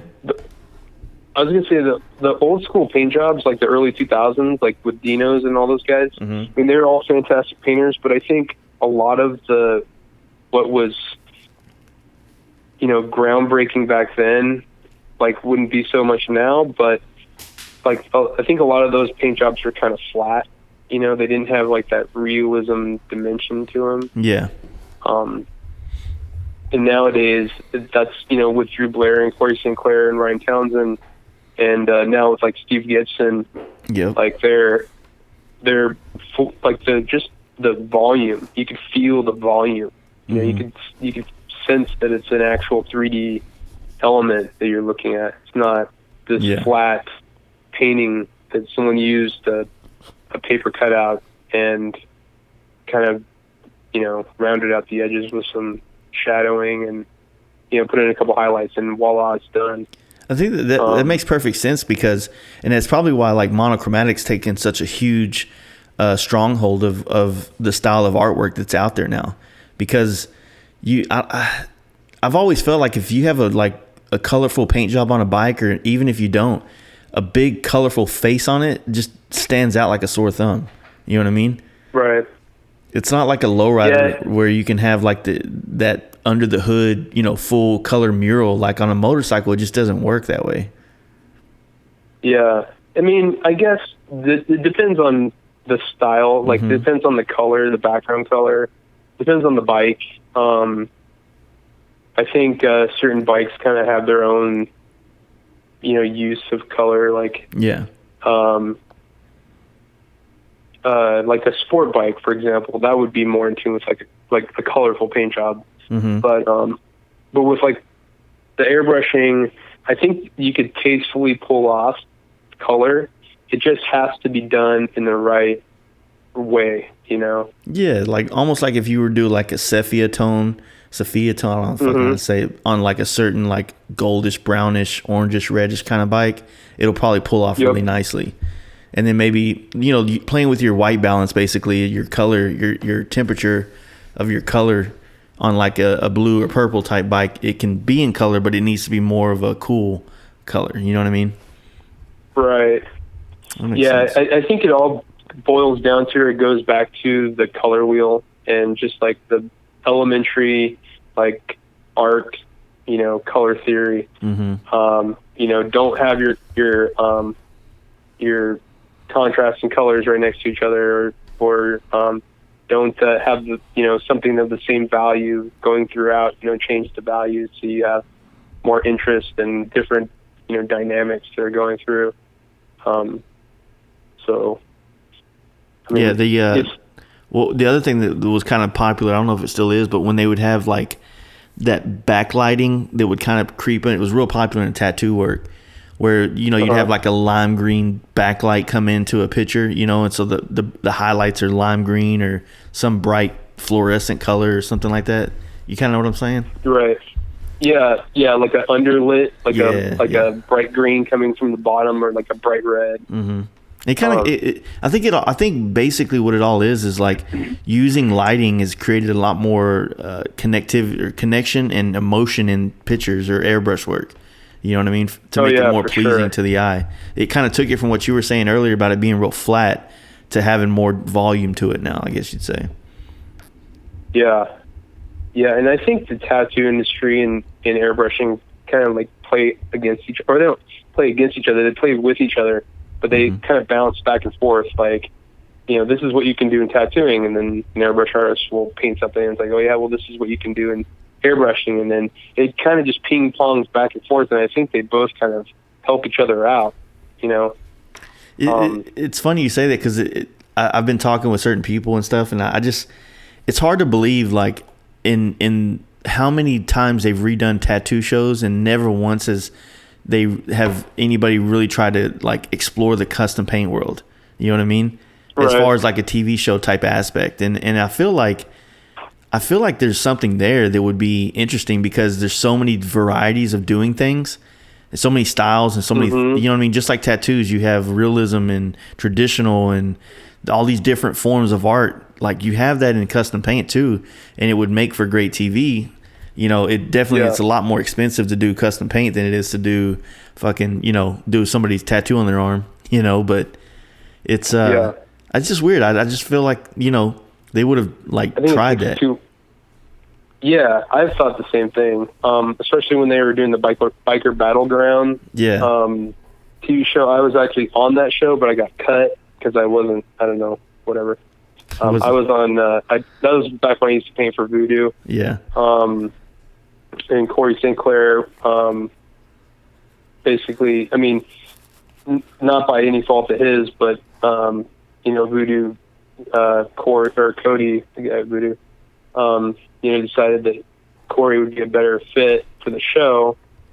So, they did film me a few days, but basically it was their show. Yeah. But it did kind of start getting into custom paint a little bit with those guys, but with John Shope and Yaffe and Brian from Hatred, like that. They were entertaining enough, and I the show was about builders and not painters, but it came close. But I definitely think that would be a good show because there's plenty of drama, and painters are definitely not known for being subtle people. Yeah, it's like once they open up, you're definitely gonna get a show. They did that body painting thing for a while, and it was kind of blown like. I think I was talking about with somebody else recently, but it was like y'all picked in the airbrush world, like you picked body painting over everything. It's maybe just to have like naked chicks on there or some shit, Yeah, it's probably some sex appeal or something. Yeah. Gear was on that. He was awesome his airbrush work. He was real. I don't ever think I really got into it as far as like I want to do it. Like we were saying earlier about trying to mimic it and get the skills down, but he brought like a graffiti style flavor to airbrushing that was pretty badass in my opinion. Yeah, it's like a graffiti / alien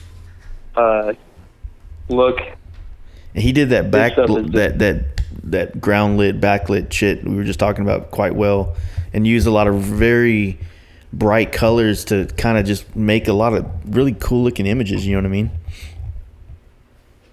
Yeah, plus he messed around with a lot of the fluorescence too, and those things, or the glow in the darks, and I think that's so cool, especially for like performance art or like event art. That's pretty cool stuff. I actually wanted to do that at one of the bike nights. That's cool. Do like a UV light painting. So what do you find yourself more into these days? Like that you're trying to push yourself at? Is it the graphics, airbrush, or any specific type of art that you're into, or what? As far as art goes, there's not like a specific thing that I'm like gunning for. I always like the challenge of something new, but I also like doing stuff that's fun, that's not necessarily have to sit there and think about it, for a week before I pick up the airbrush. Yeah. I really want to concentrate on getting the paint shop going, putting out some like high quality paint work, not just in the art side of it, but in the body work, the finish work, the everything just perfect. Yeah. Which I kind of was known for before, but I've grown up and learned more, and kind of have a little higher expectation of what I think is good, good qualities. So, I guess business-wise, I have some aspirations, but artwork-wise, I would really like to do is go to Drew Blair's class in South Carolina. His actual school there? Yeah. Yeah. It's almost weird, like taking, like you said, you're taking it before, but, for people that want to learn how to do this stuff, it's like once you've like tried things, you can really get like way better questions, and you'll be searching for a lot more answers than you would if you just like, oh, I'm gonna go learn to airbrush today. You know what I mean? Mm-hmm. Yeah, I'm actually gonna be going down to the art circus thing, I think, at the beginning of next month, and I was gonna ask you about this, but like I'm not a huge fan of like the water-based Createx, all that type of stuff, and obviously a lot of those classes use those type of products to kind of teach and whatnot, because they do them in like hotels and stuff. But right. I don't know, like I'm gonna go down there and hang out with them and get a feel for it and see if it's something I want to pursue or not. But I'm not really stoked about. I'm stoked about seeing the artists and the techniques and seeing, trying to paint, but I just can't see myself bringing it back home and using it, and you know what I mean?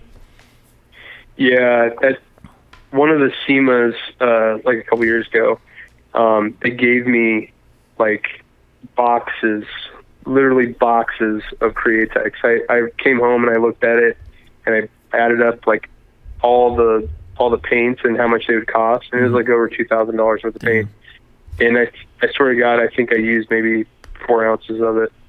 Yeah, it was the same thing. When I was there at SEMA, like I used it. So hanging out with Ryan, I understand it a little bit, but there's like to use my complete array of knowledge in custom paint, like I would have to go back and start over. You know what I mean? That's what it feels like. Yeah, I think they've come a long way though. Even like in the last couple of years, their reducer, I think it's 3030. It's very like smooth flowing. Actually, I think Paint Huffer is going to start carrying it, carrying the entire line of Createx. I'm not sure, but I'm not totally 100% sure if that's the case. But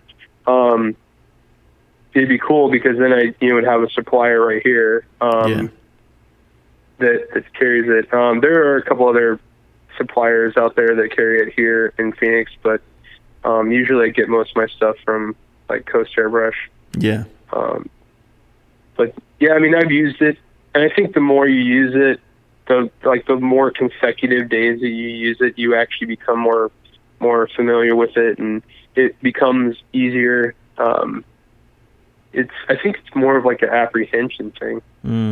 Because of like when you airbrush, you want to sit down, you want to have your airbrush completely cleaned and lubed and ready to rock. No sticky trigger or no. Air valve that won't shut off or whatever. Yeah.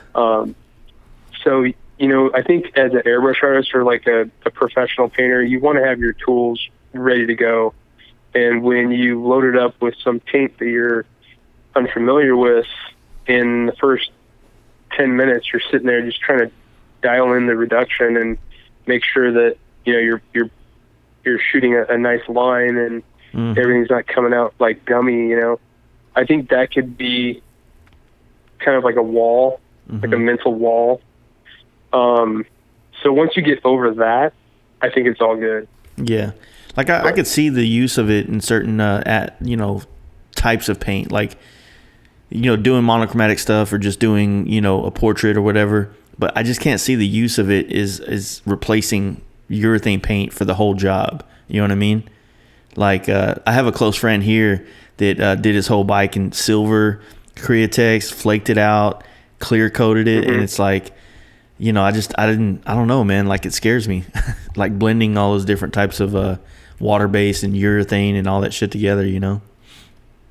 Yeah, I've actually had some bad reactions.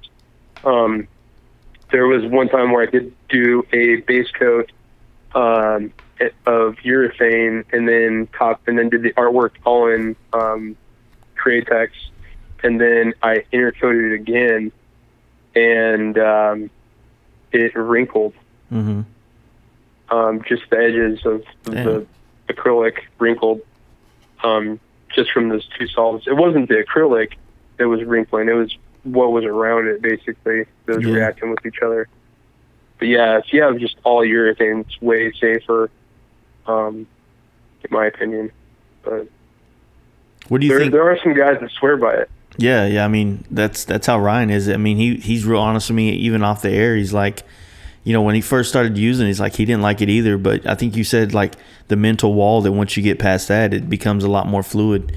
And I think that's where I'm at now. It's like, I guess, like I was saying earlier, I don't get to enough time for a lot of things. So I resort to the things to the timelines I know I can manage with what I use. You know what I mean? And, like I said, I want to explore more stuff. I really want to just get the color stuff down just for my own personal, like, okay, I know I can still do it, or yes, that's cool, I can still do it. Right now, it's like, man, like, I haven't done a color portrait in 5 years. You know what I mean?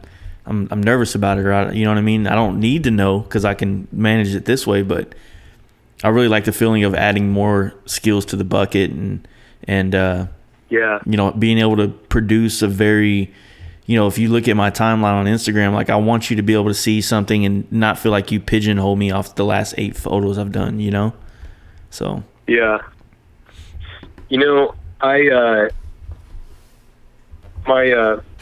My wife's grandmother died. She passed away about a year ago, and as a memorial, my mother-in-law wanted me to draw a picture of her, and I hadn't drawn anything in a long time. Mm-hmm.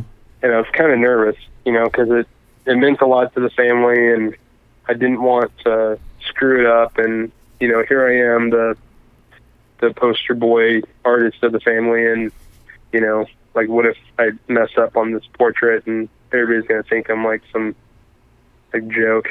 But it was pretty awesome though, because drawing, just getting back there and drawing and really focusing on a drawing, not just a sketch or whatever. The next day after I drew it, my airbrushing just shot up through the roof. Like, it was almost like someone injected me with like steroids, like artistic steroids or something. That's cool. And I was like, yeah, it was almost like I exercised a part of my brain that I hadn't used in a while. Mm-hmm. And it gave me that extra step with airbrushing. Mm.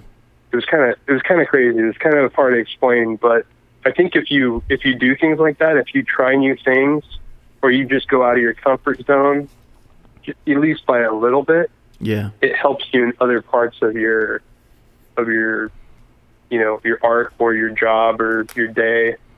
That's a good thing to think about. Yeah, I think so. The you did that one bike too, right? The one for John where y'all did all the pencil drawing all over it. Yep. How was that? Like, I've seen like Dana Halberg, I think, did one, and then of course you've done 2 of them, right? No, I did one. So the one that Eric and those guys did at Still Vision, Mm-hmm. That was for John's show. That was drawn by I believe Lee Diaz. Okay. But this is the first time I actually drew on a bike. Mm-hmm. And it was pretty frustrating, but it was pretty cool, and like you can get away with certain things you can't really with airbrushing. Like, hey, I want this super razor straight tight line right here. With an airbrush, you have to sit there and like meticulously plan out everything and make sure your masking is right, or make sure your arm's not shaking that day or whatever. Yeah. But with a pencil, it's just like, boom, done. Like, no problem. But the downside is like it smudges a lot. Oh, so yeah. Yeah, and you can't just do it over clear. So like a lot of the questions I got when I did it, they were like, so did you clear it then do it? And I was like, no, you have to have like a tooth, Mm-hmm. like a piece of paper. You have to have some sort of grit, like surface tension that pencil can grab onto. Mm-hmm. So it was me and the guys over at Liquid Love that did it. So Liquid Love painted it white, like a paper white, like an off-white, eggshell white. And then I did the artwork. Well, I masked out the graphics, then did the artwork. So, but they didn't clear it or intercoat it before that. So yeah, it's just really tough to get clean. It wants a smudge. I use like a whole bunch of different kind of erasers and smudge tools. Mm-hmm. But it was same pencils that you use. 2H, 2B, HB, 4B. Those kind of art pencils. But so I thought about it. It's like a lot of us in the airbrush world, like we'll kind of stencil out things. Did you like transfer a lot of that stuff, or did you have to like hand draw it on? So I started doing that. Mm-hmm. At first, I was like, okay, here's my images. I printed out like 30 different pictures that I wanted on there, mm-hmm. and I started like putting like a charcoal on the back or lead on the back, and then I was going to do like a transfer to get the outline, and I did that once. And it was such a pain in the ass that I didn't do it again. And I just drew the rest of it. So the whole thing is freehand. Cool. Just looking at references, stuff. Yeah, that's got to be a pain in the ass as well. Yeah, it was weird. Like it was the return on the effort wasn't equal to the outcome. So yeah, just freehand. You just gotta go back to your old ways of just being an artist. Yeah. Just draw. Have you started getting into the iPad stuff yet at all? I don't have an iPad. I actually got a Microsoft Surface Pro. Oh, okay. I'm kind of like anti-Apple. Okay. Yeah, I saw the green boxes on the chat, on the text messages. Oh yeah. Is that what it pops up on your end? Like when you're not an Apple user, we'll get a blue box on the text messages, but yours are green. So I was like, oh, okay, he's not in the club. Oh, yeah, I'm green. I'm the enemy. I'm poison. Yeah. So on the Surface Pro, they have I use SketchUp. Mm-hmm. Not SketchUp, Sketchbook. Sketchbook Pro, and it's a really good program. It's actually free. Mm-hmm. I do a little bit of digital rendering. The pen that came with it is a Wacom pen. Mm-hmm. And then I actually have a Wacom tablet on my desktop that I do most of my my graphics or computer digital stuff. So do you do like vinyl stuff too, as well as like create the vectors and everything, or? Yeah. I'm pretty proficient on the Illustrator and Photoshop. I use those two basically in tandem when I create my paint jobs. I don't always use it, but it's a tool that I will use when I need it. That's a weird thing, like, because I grew up using the vinyl cutter as well, like being able to do vector art, and it's crazy how that's its own like entity of like a career and a business, just being able to do that stuff. But as a custom painter, it's like another skill, like we've been talking about all night. It's like when you have the ability to go in there and draw the logos or draw, whatever it is, even certain graphics or certain things in graphics, it just, it gives you the ability to do so much more stuff with your artwork and so much faster as well. And a lot of people that I see either that got real popular when the panel thing got big, like they didn't have to do all that vinyl stuff back in the early days or our early days at that. And so I feel like that when things kind of change, which I think they are right now in the paint scene, a lot of people are going to find themselves in a really shitty spot of being able to be, like have other, I don't know what the word is, but just they're going to not be able to do as much with their custom paint jobs. They're going to have to resort back to certain things or find people that cut vinyl for them and things like that, Yeah. Yeah, the way I look at it is it's just another tool in the toolbox. Yeah. Yeah, so I did that. Sometimes I'll do... Mm-hmm. Oh, go ahead. I was going to say that, like, when I did that podcast with Poland a couple months back, you know, I had noticed that when I was hanging out with Jeremy from Lucky Strike in Daytona, he had an iPad and he was drawing on it all the time. And I've tried that Wacom thing before and it just didn't feel the same, so I never really looked at it again. And man, like I went and got an iPad Pro right after that podcast, like a couple days later, and I fucking love it, man. It's so much faster. Like I started sketch, like I would take a picture of a bike at an angle, and then I would just trace it real quick, like trace all the lines for it like that, you know. And either I can send it straight to my printer and have me a blank sheet of paper with outlines of the parts, or I could sit there and make another layer and just kind of sketch some lines out, like, oh, this flow this way or that way, and then it made it a lot easier, man, to do like renderings. Do you have CC?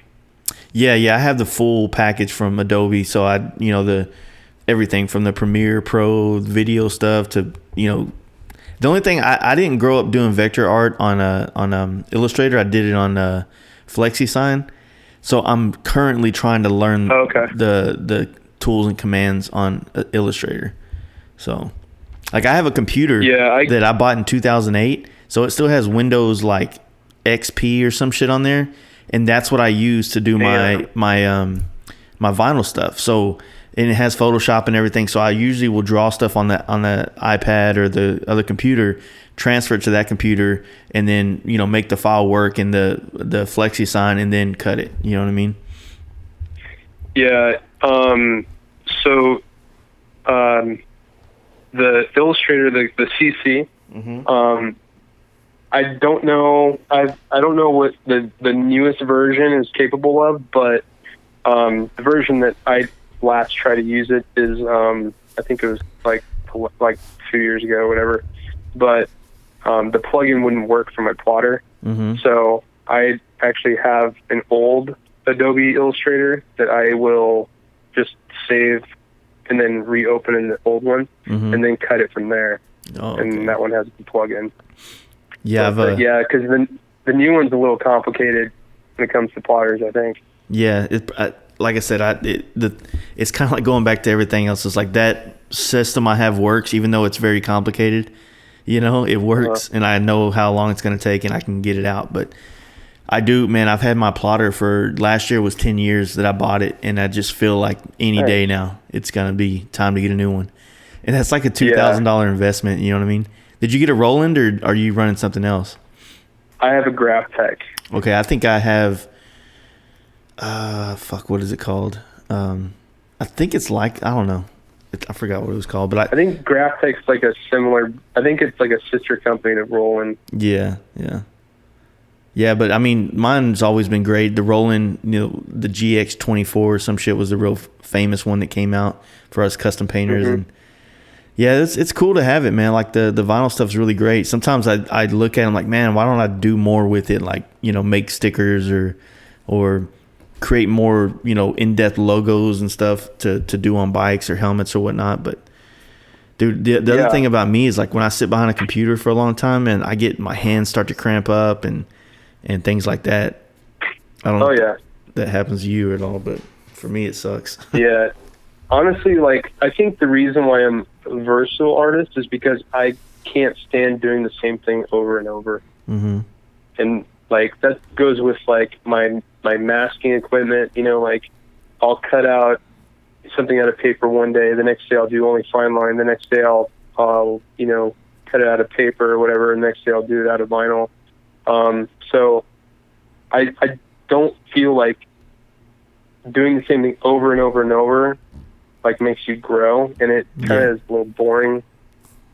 So well, I don't know. That is cool too, because especially being, you know, like us both having that freelance artist thing where we would work in other people's shops and environments, you kind of have to have a way to do the job 6 different ways.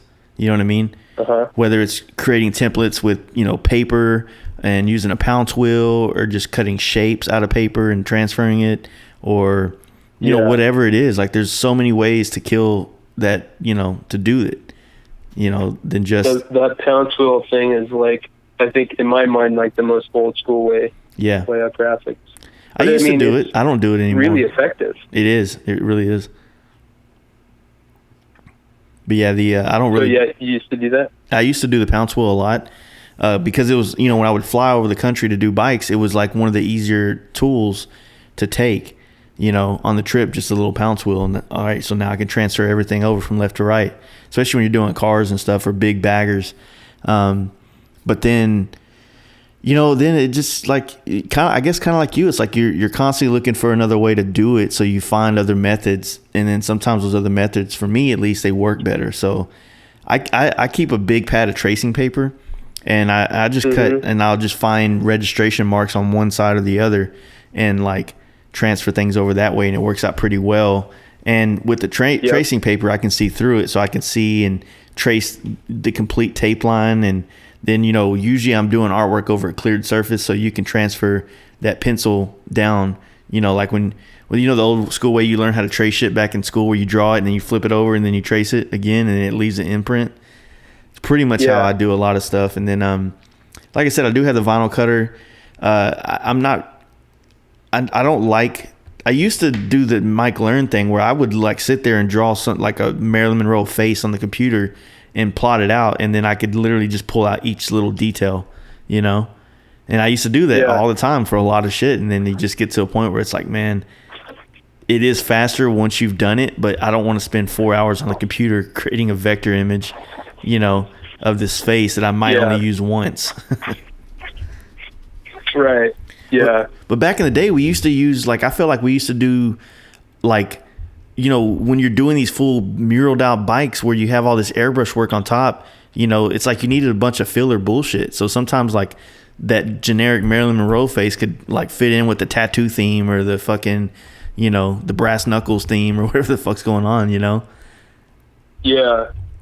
So, yeah, there's certain images, with skulls, for example, I keep all of my old skulls. Yeah. If I cut it out either in vinyl or in paper, I keep them all because I don't know when I'm going to use them again or when I'm going to need them again. They also have that DIY stencil stuff. It's like the same, it's like acetone. That I think Wada sells it or Art Tool sells it. But so if I think I'm going to use something for years to come, I'll cut it in that stuff and basically just have it forever. Yeah, that's a good helpful thing too as well.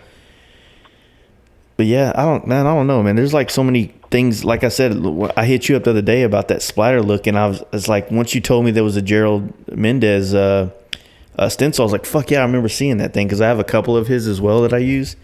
But it just looks so good, as a background filler on that project that you're currently working on. Especially with all the grays and stuff. It's just it's not overpowering, but it creates some type of element in the background, so it's not 100 fucking skulls or whatever. It's kind of more abstract, I guess you'd say. Yeah, I think that's the way that stencils should be used.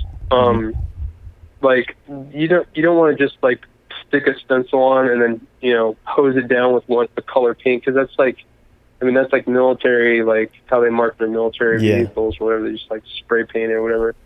I think that the stencil should be used lightly and very specifically. You can't just hose it down. It has to with a lot of my curved stencils, they're just basic curves.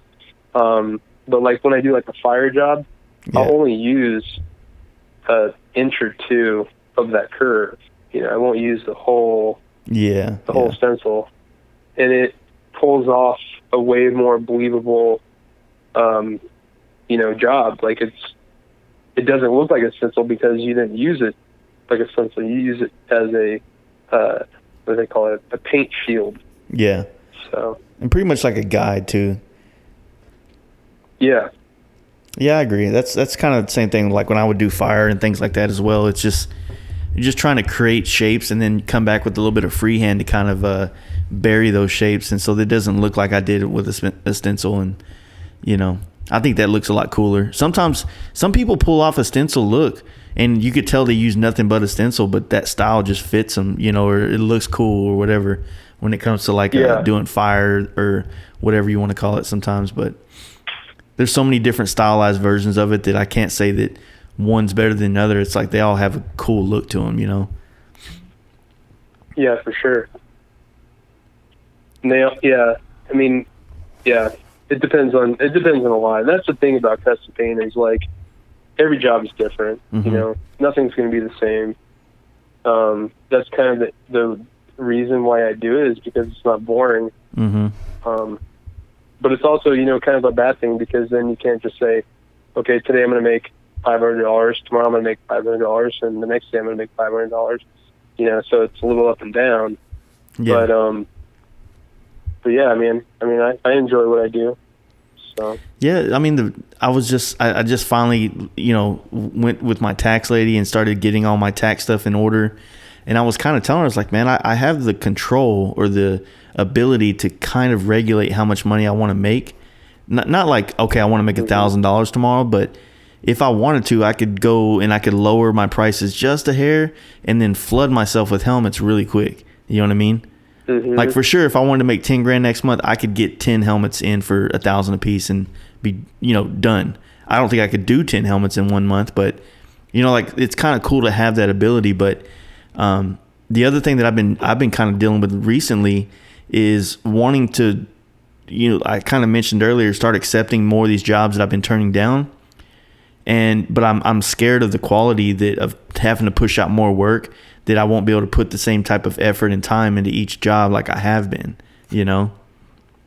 Yeah. That balance of time and quality and giving people the shit in a timely manner and, you know, not rushing in, not cutting corners. Like, you know, I'm more concerned about the finished product than anything else for the most part. Yeah. Yeah, it's honestly, that's like the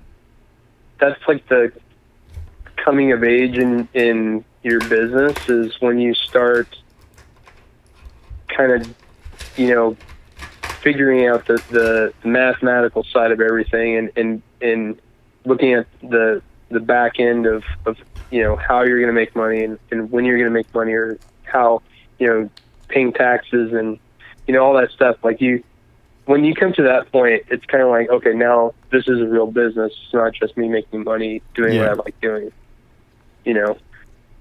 Do you ever find there's a lot of opportunity there. Yeah. For sure. Do you ever find yourself like, you know, like to where you need to be in a certain mindset to do certain jobs? Like, you know what I mean?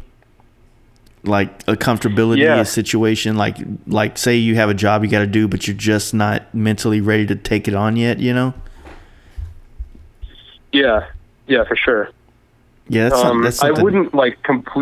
I wouldn't completely shut down, but I would probably do things around it to kind of work myself into that job or the mindset, you know, like for example, like if someone gives me a bagger and I don't want to do it, or if I have something else on my mind, you know, instead of laying out the most crucial part of the graphic, I might, you know, tape up all the edges or tape up the underside, or, you know, try to clean my shop so that when I do mask it, you know, I don't accidentally roll it on some old paint that was on my tabletop and then it mars the paint, you know, stuff like that. So it still kind of helps the job, but if I'm not in the right mindset, I know that I'm not going to give it my 100%, and I might have to go back and fix it later anyway. Yeah. So I'll try to still be productive, but not necessarily work on the job. Yeah. Kind of dance around it a little bit. Yeah. Yeah, exactly. I get like that too, man. It's a weird place to be. Sometimes I feel like I need a reset, and that's why I do like my little bike trips, and then I come back so ready to tackle jobs and shit sometimes. So it's like, you know, you just like, I'm doing a bagger right now that I've been putting off just because it's so many parts, you know what I mean? And I really want it to be badass, but I just haven't had the drive to just, you know, jump, because kind of like when you jump into the project, you got to see it through. Like I don't know about you, but like I have windows on the paint, so it's like if I start doing these colors, you know, the only time I can stop is when the next clear session is. Other than that, like, I don't leave it open. You know what I mean?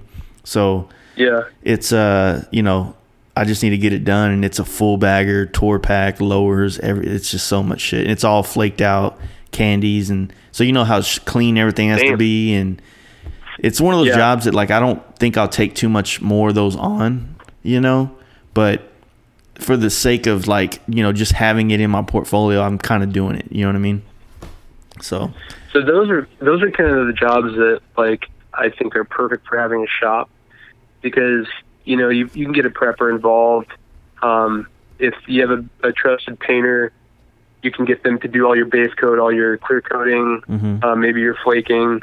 And then, you know, when you do get around to feeling like you're wanting to do it, it's there, you know, it's ready to go. Yeah.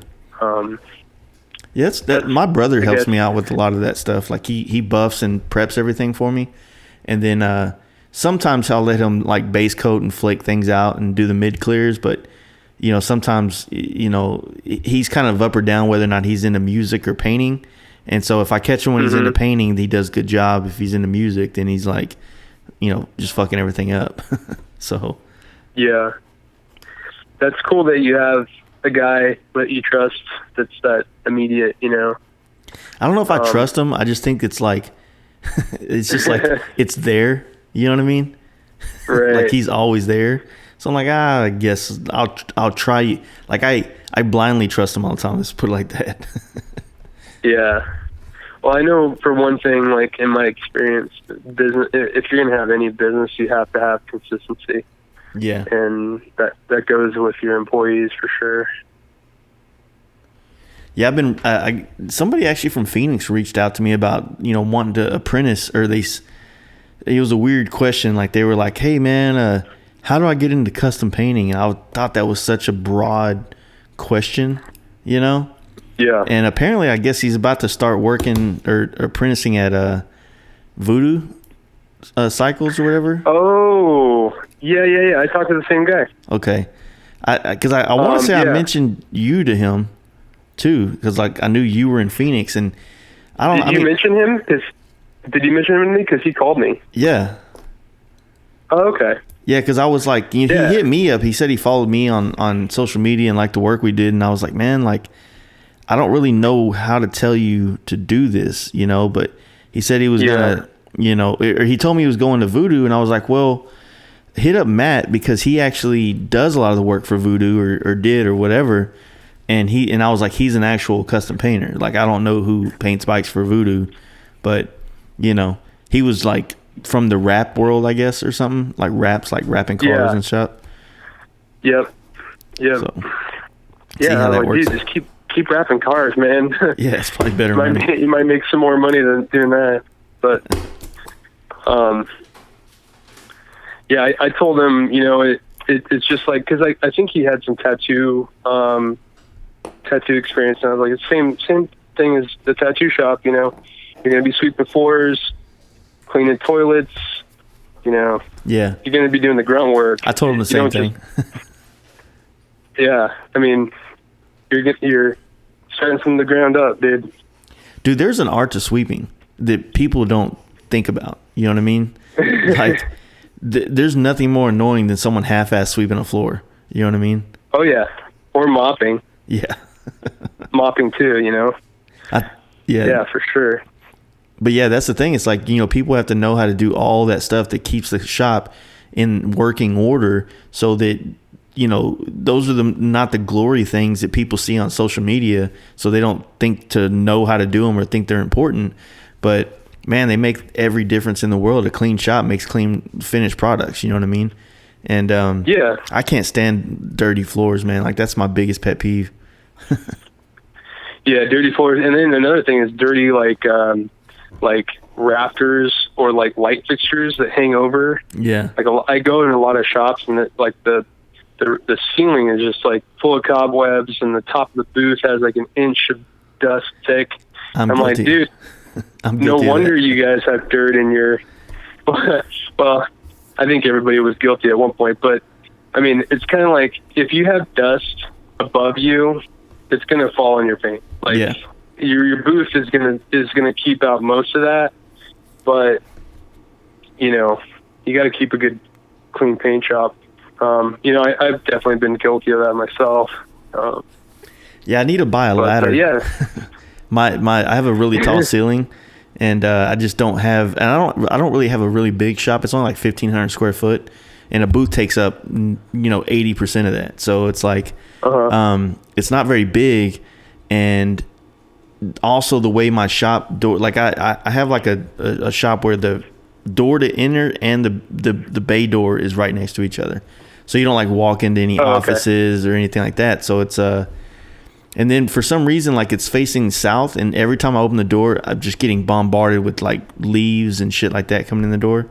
So I sweep every day, but yeah, it's like, and also I don't do body work in my shop at all, so that tries to keep the dust down quite a bit, and that helps out a lot. But you're right, man, like getting up in there like fucking once a month at least, just to kind of keep things manageable, Yeah. Well, a good leaf blower always helps. Yeah. Well, we got compressed air, so that'll help too. Yeah, I mean, but running a shop, I mean, there's so many moving parts. I mean, up to your compressor, your hoses, all your air tools, like, I mean, everything. There's a lot of moving parts. Yeah. A lot of headache if you don't, manage it right. Yeah, there's so much, and that's the same thing I was talking about with my CPA. There's just so many things that you constantly go to the store to replace. Like you just said, air hoses. Like, air hoses they don't last forever. They'll start breaking down on the inside, and they'll actually come out as trash in your paint job. You know what I mean? Like, something a lot of people don't think about that. You can have a perfectly clean shop and you're getting trash in your paint job, but your air hose is old and broken down on the inside. So it's so we replace the hoses like maybe once every month or two, probably 2 months, and that's $50, but it's crazy. It's like, we have a homemade booth and everything, but our paint jobs come out fucking glass, and it's knowing, of course we have a dryer system and, everything's kind of, all that stuff for the filtered air is there, but it's just, it's a job to keep it up, Yeah, the dryer for sure. I mean, I'm sure you guys have a ton of humidity during like the summers. We have the monsoons and it gets pretty humid. Yeah. But yeah, dryer just, man, it keeps the water out. It just, there's nothing worse than like sitting there about to paint or do candy work or whatever the case may be, and you're like just hitting the air on the gun, no paint yet, and it's literally making your hand wet. You know what I mean? Like, that's not good for paint. Yeah. Like steam coming out. Exactly. Yeah. I've actually had a couple of those where there's so much humidity that it had like the micro pop, like micro bubbles. Yeah. That's like the worst, dude. Yeah, solvent I mean, once you start cutting and buffing that and there's like 1,000 or 1,000,000 different little craters in there just soaking up that compound, it's like... Yep, you're done. So aggravating. Well, shit, man. Yep. So what else so basically you're just trying to get the new shop rolling and go in that direction? Is that pretty much summing up what's going to happen in the next couple of years or what? Yeah. So, Brian from Paint Huffer, we're pretty good buddies. We actually live in the same part of town. Mm-hmm. And, so his shop is in Chandler, and I was, looking at some of the shops around him. So we're probably going to try to get something together where we're, working off each other or he has a lot of cool ideas with each other. So that's cool. Yeah, and it wouldn't hurt to have, like one of the biggest flake distributors in the world, like literally right next to you. Yeah, and so. I keep hitting him up. I want him to. I know he's going to listen to this, so I really want him to. I think there's so many things in the custom paint industry that I feel like his brand could spearhead, you know what I mean? Like, whether it is going the teaching route and putting up classes and services like that, or even branching out and selling more things like Coast Airbrush does. Like, I think Brian has that connection with a lot of us that we would buy from him over anybody else. You know what I mean? I want him to start carrying everything. Yeah. Not just the flake. I want him to start carrying the inner coat, the clear coat, the candies and everything. Like, I just want to walk into his shop and just be able to buy stuff like you would any other paint shop, or paint jobber. Yeah, he stays real busy with just getting flakes in and out the door, and so I understand the, like all of us in the world of looking at people through social media is like you just see the end result. You don't see the hours staying up till 3 a.m. every night trying to Oh, dude, keep up with the demand. Yeah, that guy is like a workaholic. he is. He's like, yeah, man, I'm just going to bed, and it's like 2:00 in the afternoon. Yeah, I'm like, what? He's like, yeah, I was up since yesterday, filling orders and working, because he has his tattoo shop too. Yeah.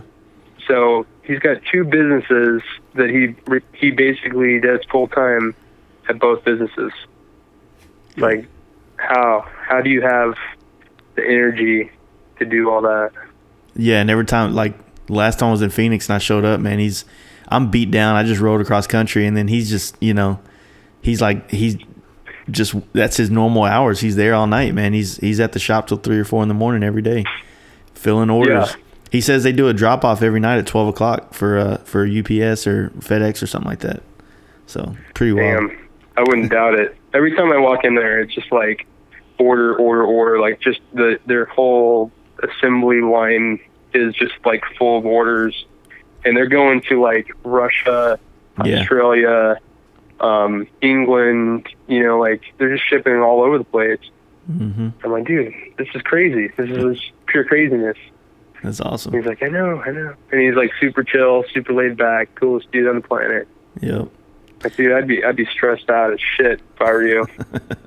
Yeah, I think I get stressed out just being around him sometimes, just all the stuff he has going on. So it's pretty wild. But yeah, like I said, man, it's like I think that he's built a brand that could be. I think he has plans on it, but I just feel like it could do so much for the custom paint community.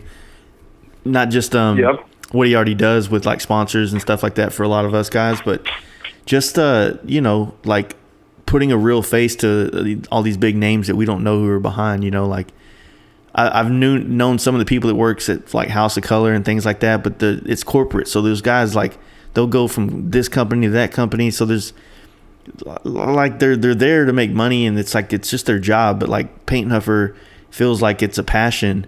You know what I mean? Yeah. Like, it feels like the company's passion about custom paint. It feels like a family. Like it feels like you're walking in there, or you're dealing with them. I mean, I haven't dealt with them like online or anything, only because they're so close. But like it just feels like there's such a personal connection when you deal with them. Yeah. And it's like, even though like I've bought from Coast Airbrush for a long time, and I will say that, Dave Monning there's done a lot for the custom paint community, over the last, 10, 15 years, hell, way over 10 years. It's just sometimes I'm not saying anything bad, but sometimes I do feel a little bit of disconnect between that company and, just the here and now. You know what I mean? Like we were saying earlier, like custom painters, like if you go on his website and you look at like all their sponsored artists or whatever, like some of those guys don't even paint anymore. You know what I mean? Or they're not a real presence in the custom paint world anymore. And it's like, it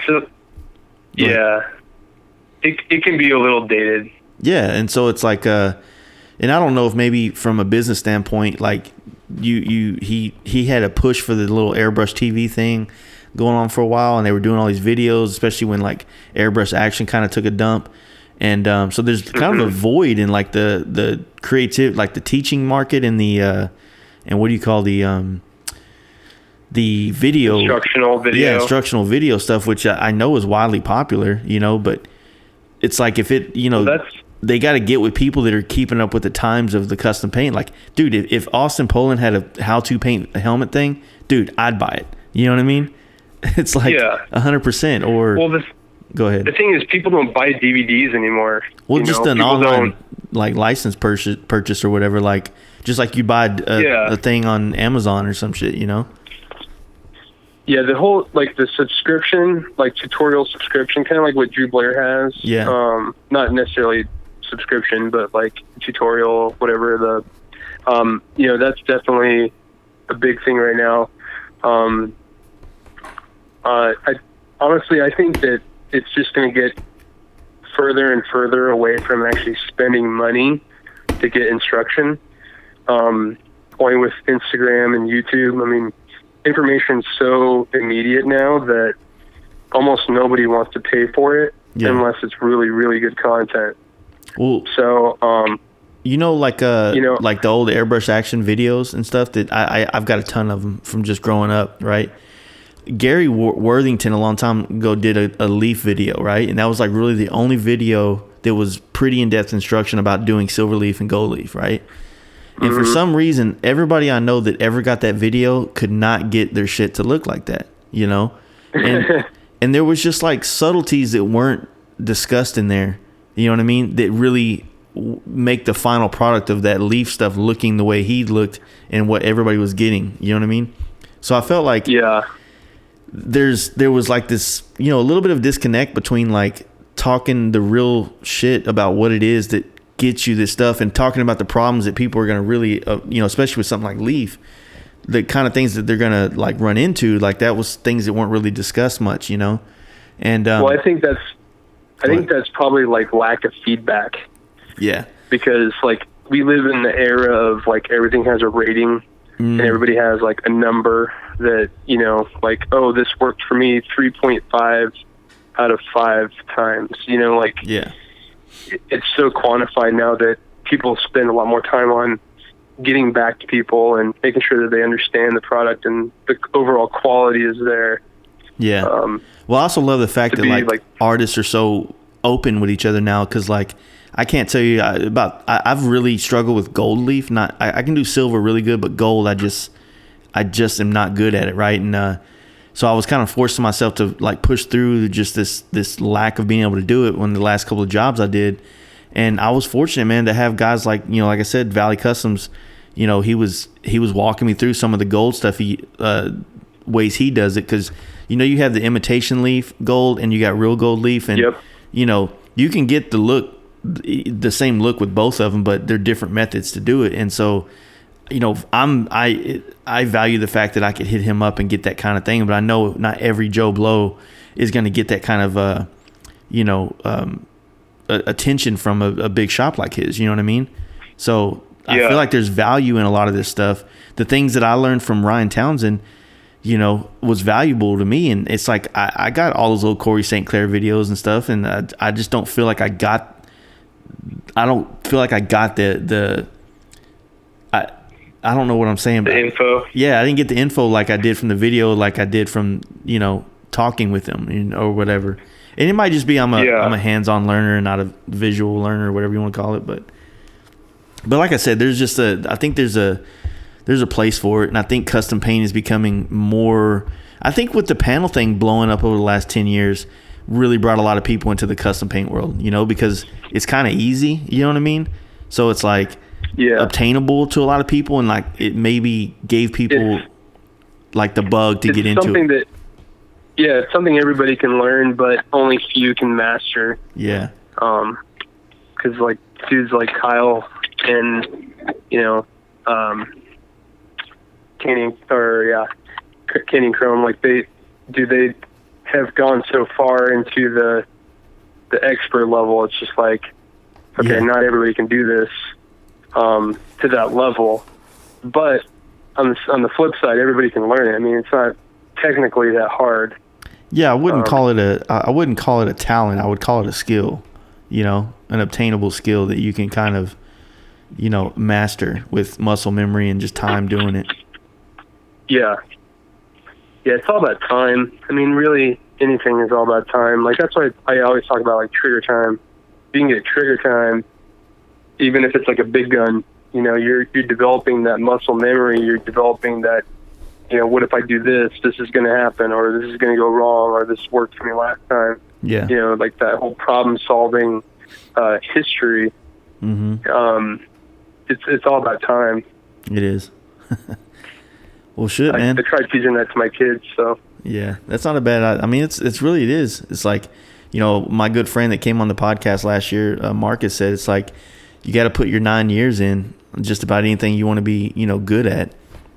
And realistically, it's like I didn't really think about it, but it was right around 9 years whenever I felt like my career really started to blossom and real opportunities started coming my way. It's like I made it through, just pushing little paint jobs here and there and doing fire and back a piece of people's houses and stuff for a long time. But then after about 9 years of doing it, then it really started to open up and become, much more opportunity out there for me. So I see. Right. Yeah. Yeah, man, I was gonna say, like, man, I appreciate you hitting me up. Like doing this, it's cool. It's like I want to talk to more artists and stuff. It's just sometimes I've reached out to a lot of them and I don't really get a lot of feedback or interest sometimes from the artist community. So it's pretty cool. Yeah, no, it's honestly, dude, it's an honor that you even asked for me to be on here. I know that you guys, you have highly skilled people, participating, like, Ryan Townsend, the last artist that you talked to. He's one of the best. So yeah. Just to be put in that same room with those people, it's an honor. So I appreciate it. No problem, man. Well, tell everybody how to get a hold of you and where you're at and, your Instagram, website, any of that kind of stuff. Yeah. So company, I'm Matt Andrews. The company is Hypnotic Airbrush. Online, it's hypnoticair.com. Everybody spells it kind of different, but it's hypnoticair.com. And then Instagram is just Hypnotic Air. Mm-hmm. Facebook, Hypnotic Air, or Matt Andrews. And I'm on Twitter, but not too much. Yeah. So. And you're in the Phoenix area, so any local people? Yes, so. I'm in Phoenix. I pretty much go everywhere in Phoenix, but I'm an East Side guy. I don't know if you guys have been to Phoenix, but it's a very, very large city. Mm-hmm. And so we kind of divide it in quadrants, and I'm on the southeast side, but willing to travel and all that stuff. So cool, man. Well, hey, I appreciate you doing this, and we'll catch up with you again at some point. All right, I look forward to it. All right, buddy. Talk to you later. Thanks a lot, man. Yeah. I hope you guys really enjoyed the podcast with Matt. He's a very talented painter, been in the game for a long time, and I'm really glad I got to finally meet him through this podcast and get a chance to talk with him and, get exactly what you just got. I'm really hoping to see a lot of you guys at the camp out this weekend. It's going to be a good time. It's really hard to explain why it's a good time. It's so bare bones and basic that you really just find yourself making a lot of really great connections of friends and stuff, and especially in this motorcycle community, where I know it could be intimidating to find new, people to hang out with or associate with or whatever you want to call it. So this camp out is very open to where you're kind of a part of the clan when you're there. So I really do hope to see a lot of people out there. Once again, it's Adam Sandoval's K River Campground. It's in Moyers, Oklahoma, and all you gotta do is show up and then pay the $15 a night to be there and camp, and you'll see us all there. So it'll be Friday, April 27th through the 28th. Hope to see you out there. Be awesome. I also want to thank all our sponsors, man. John Jessup, Dream Rides, thank you, sir. Go check him out, teamdreamrides.com. Don't forget to use the Fast Life code at checkout to get 10% off whatever you decide to buy off their website. And also, if you're in town and you decide to go by the shop, let them know you heard about them on the podcast. I know a lot of our listeners here on this podcast are from the NorCal area. So just know, if you haven't met John Jessup yet, you have a very great shop to go get your bike serviced, worked on, beefed up, whatever you want to call it. So I also want to thank Kevin at Big Bear Performance. You can check him out, bigbearperformance.com. They have a lot of really badass products for the Performance Bagger, FXR, Dynamarket. You can give Kevin a call at 909-478-7788. Give him a call. Let him know you heard him about on the podcast. Let him tell you why the Olin suspension is the way to go these days. So check him out as well. Also want to thank Mark, Texas Performance, my dude. Backed up. I know he's trying his ass off to get everything done so he can be at the camp out. Hopefully you guys in the Austin or just in Texas in general, or give him Mark a chance to let him show you what he can do to your bike as far as the service work, maintenance work, dyno tuning, just all that good stuff to keep your bike on the road and keep it running properly. So give him a shot, hit him up, see how he's doing. Let him know you heard about him through here. Follow him on Instagram, Texas Performance MC. And don't forget about my man, Paint Huffer. We talked about him quite a bit in this podcast because it's a fucking great company. So check out painthuffer.com as well as Paint Huffer Metal Flake on IG. And don't forget about the new flake line he had just dropped for Tukey. That's a weird thing, Tukey. I feel like it should be a rapper's name or something. Anyway, check them all out. Check us out, the Fast Life Garage, the Fast Life Podcast. And if you want to start following me, personally, it's Fast Life Jace.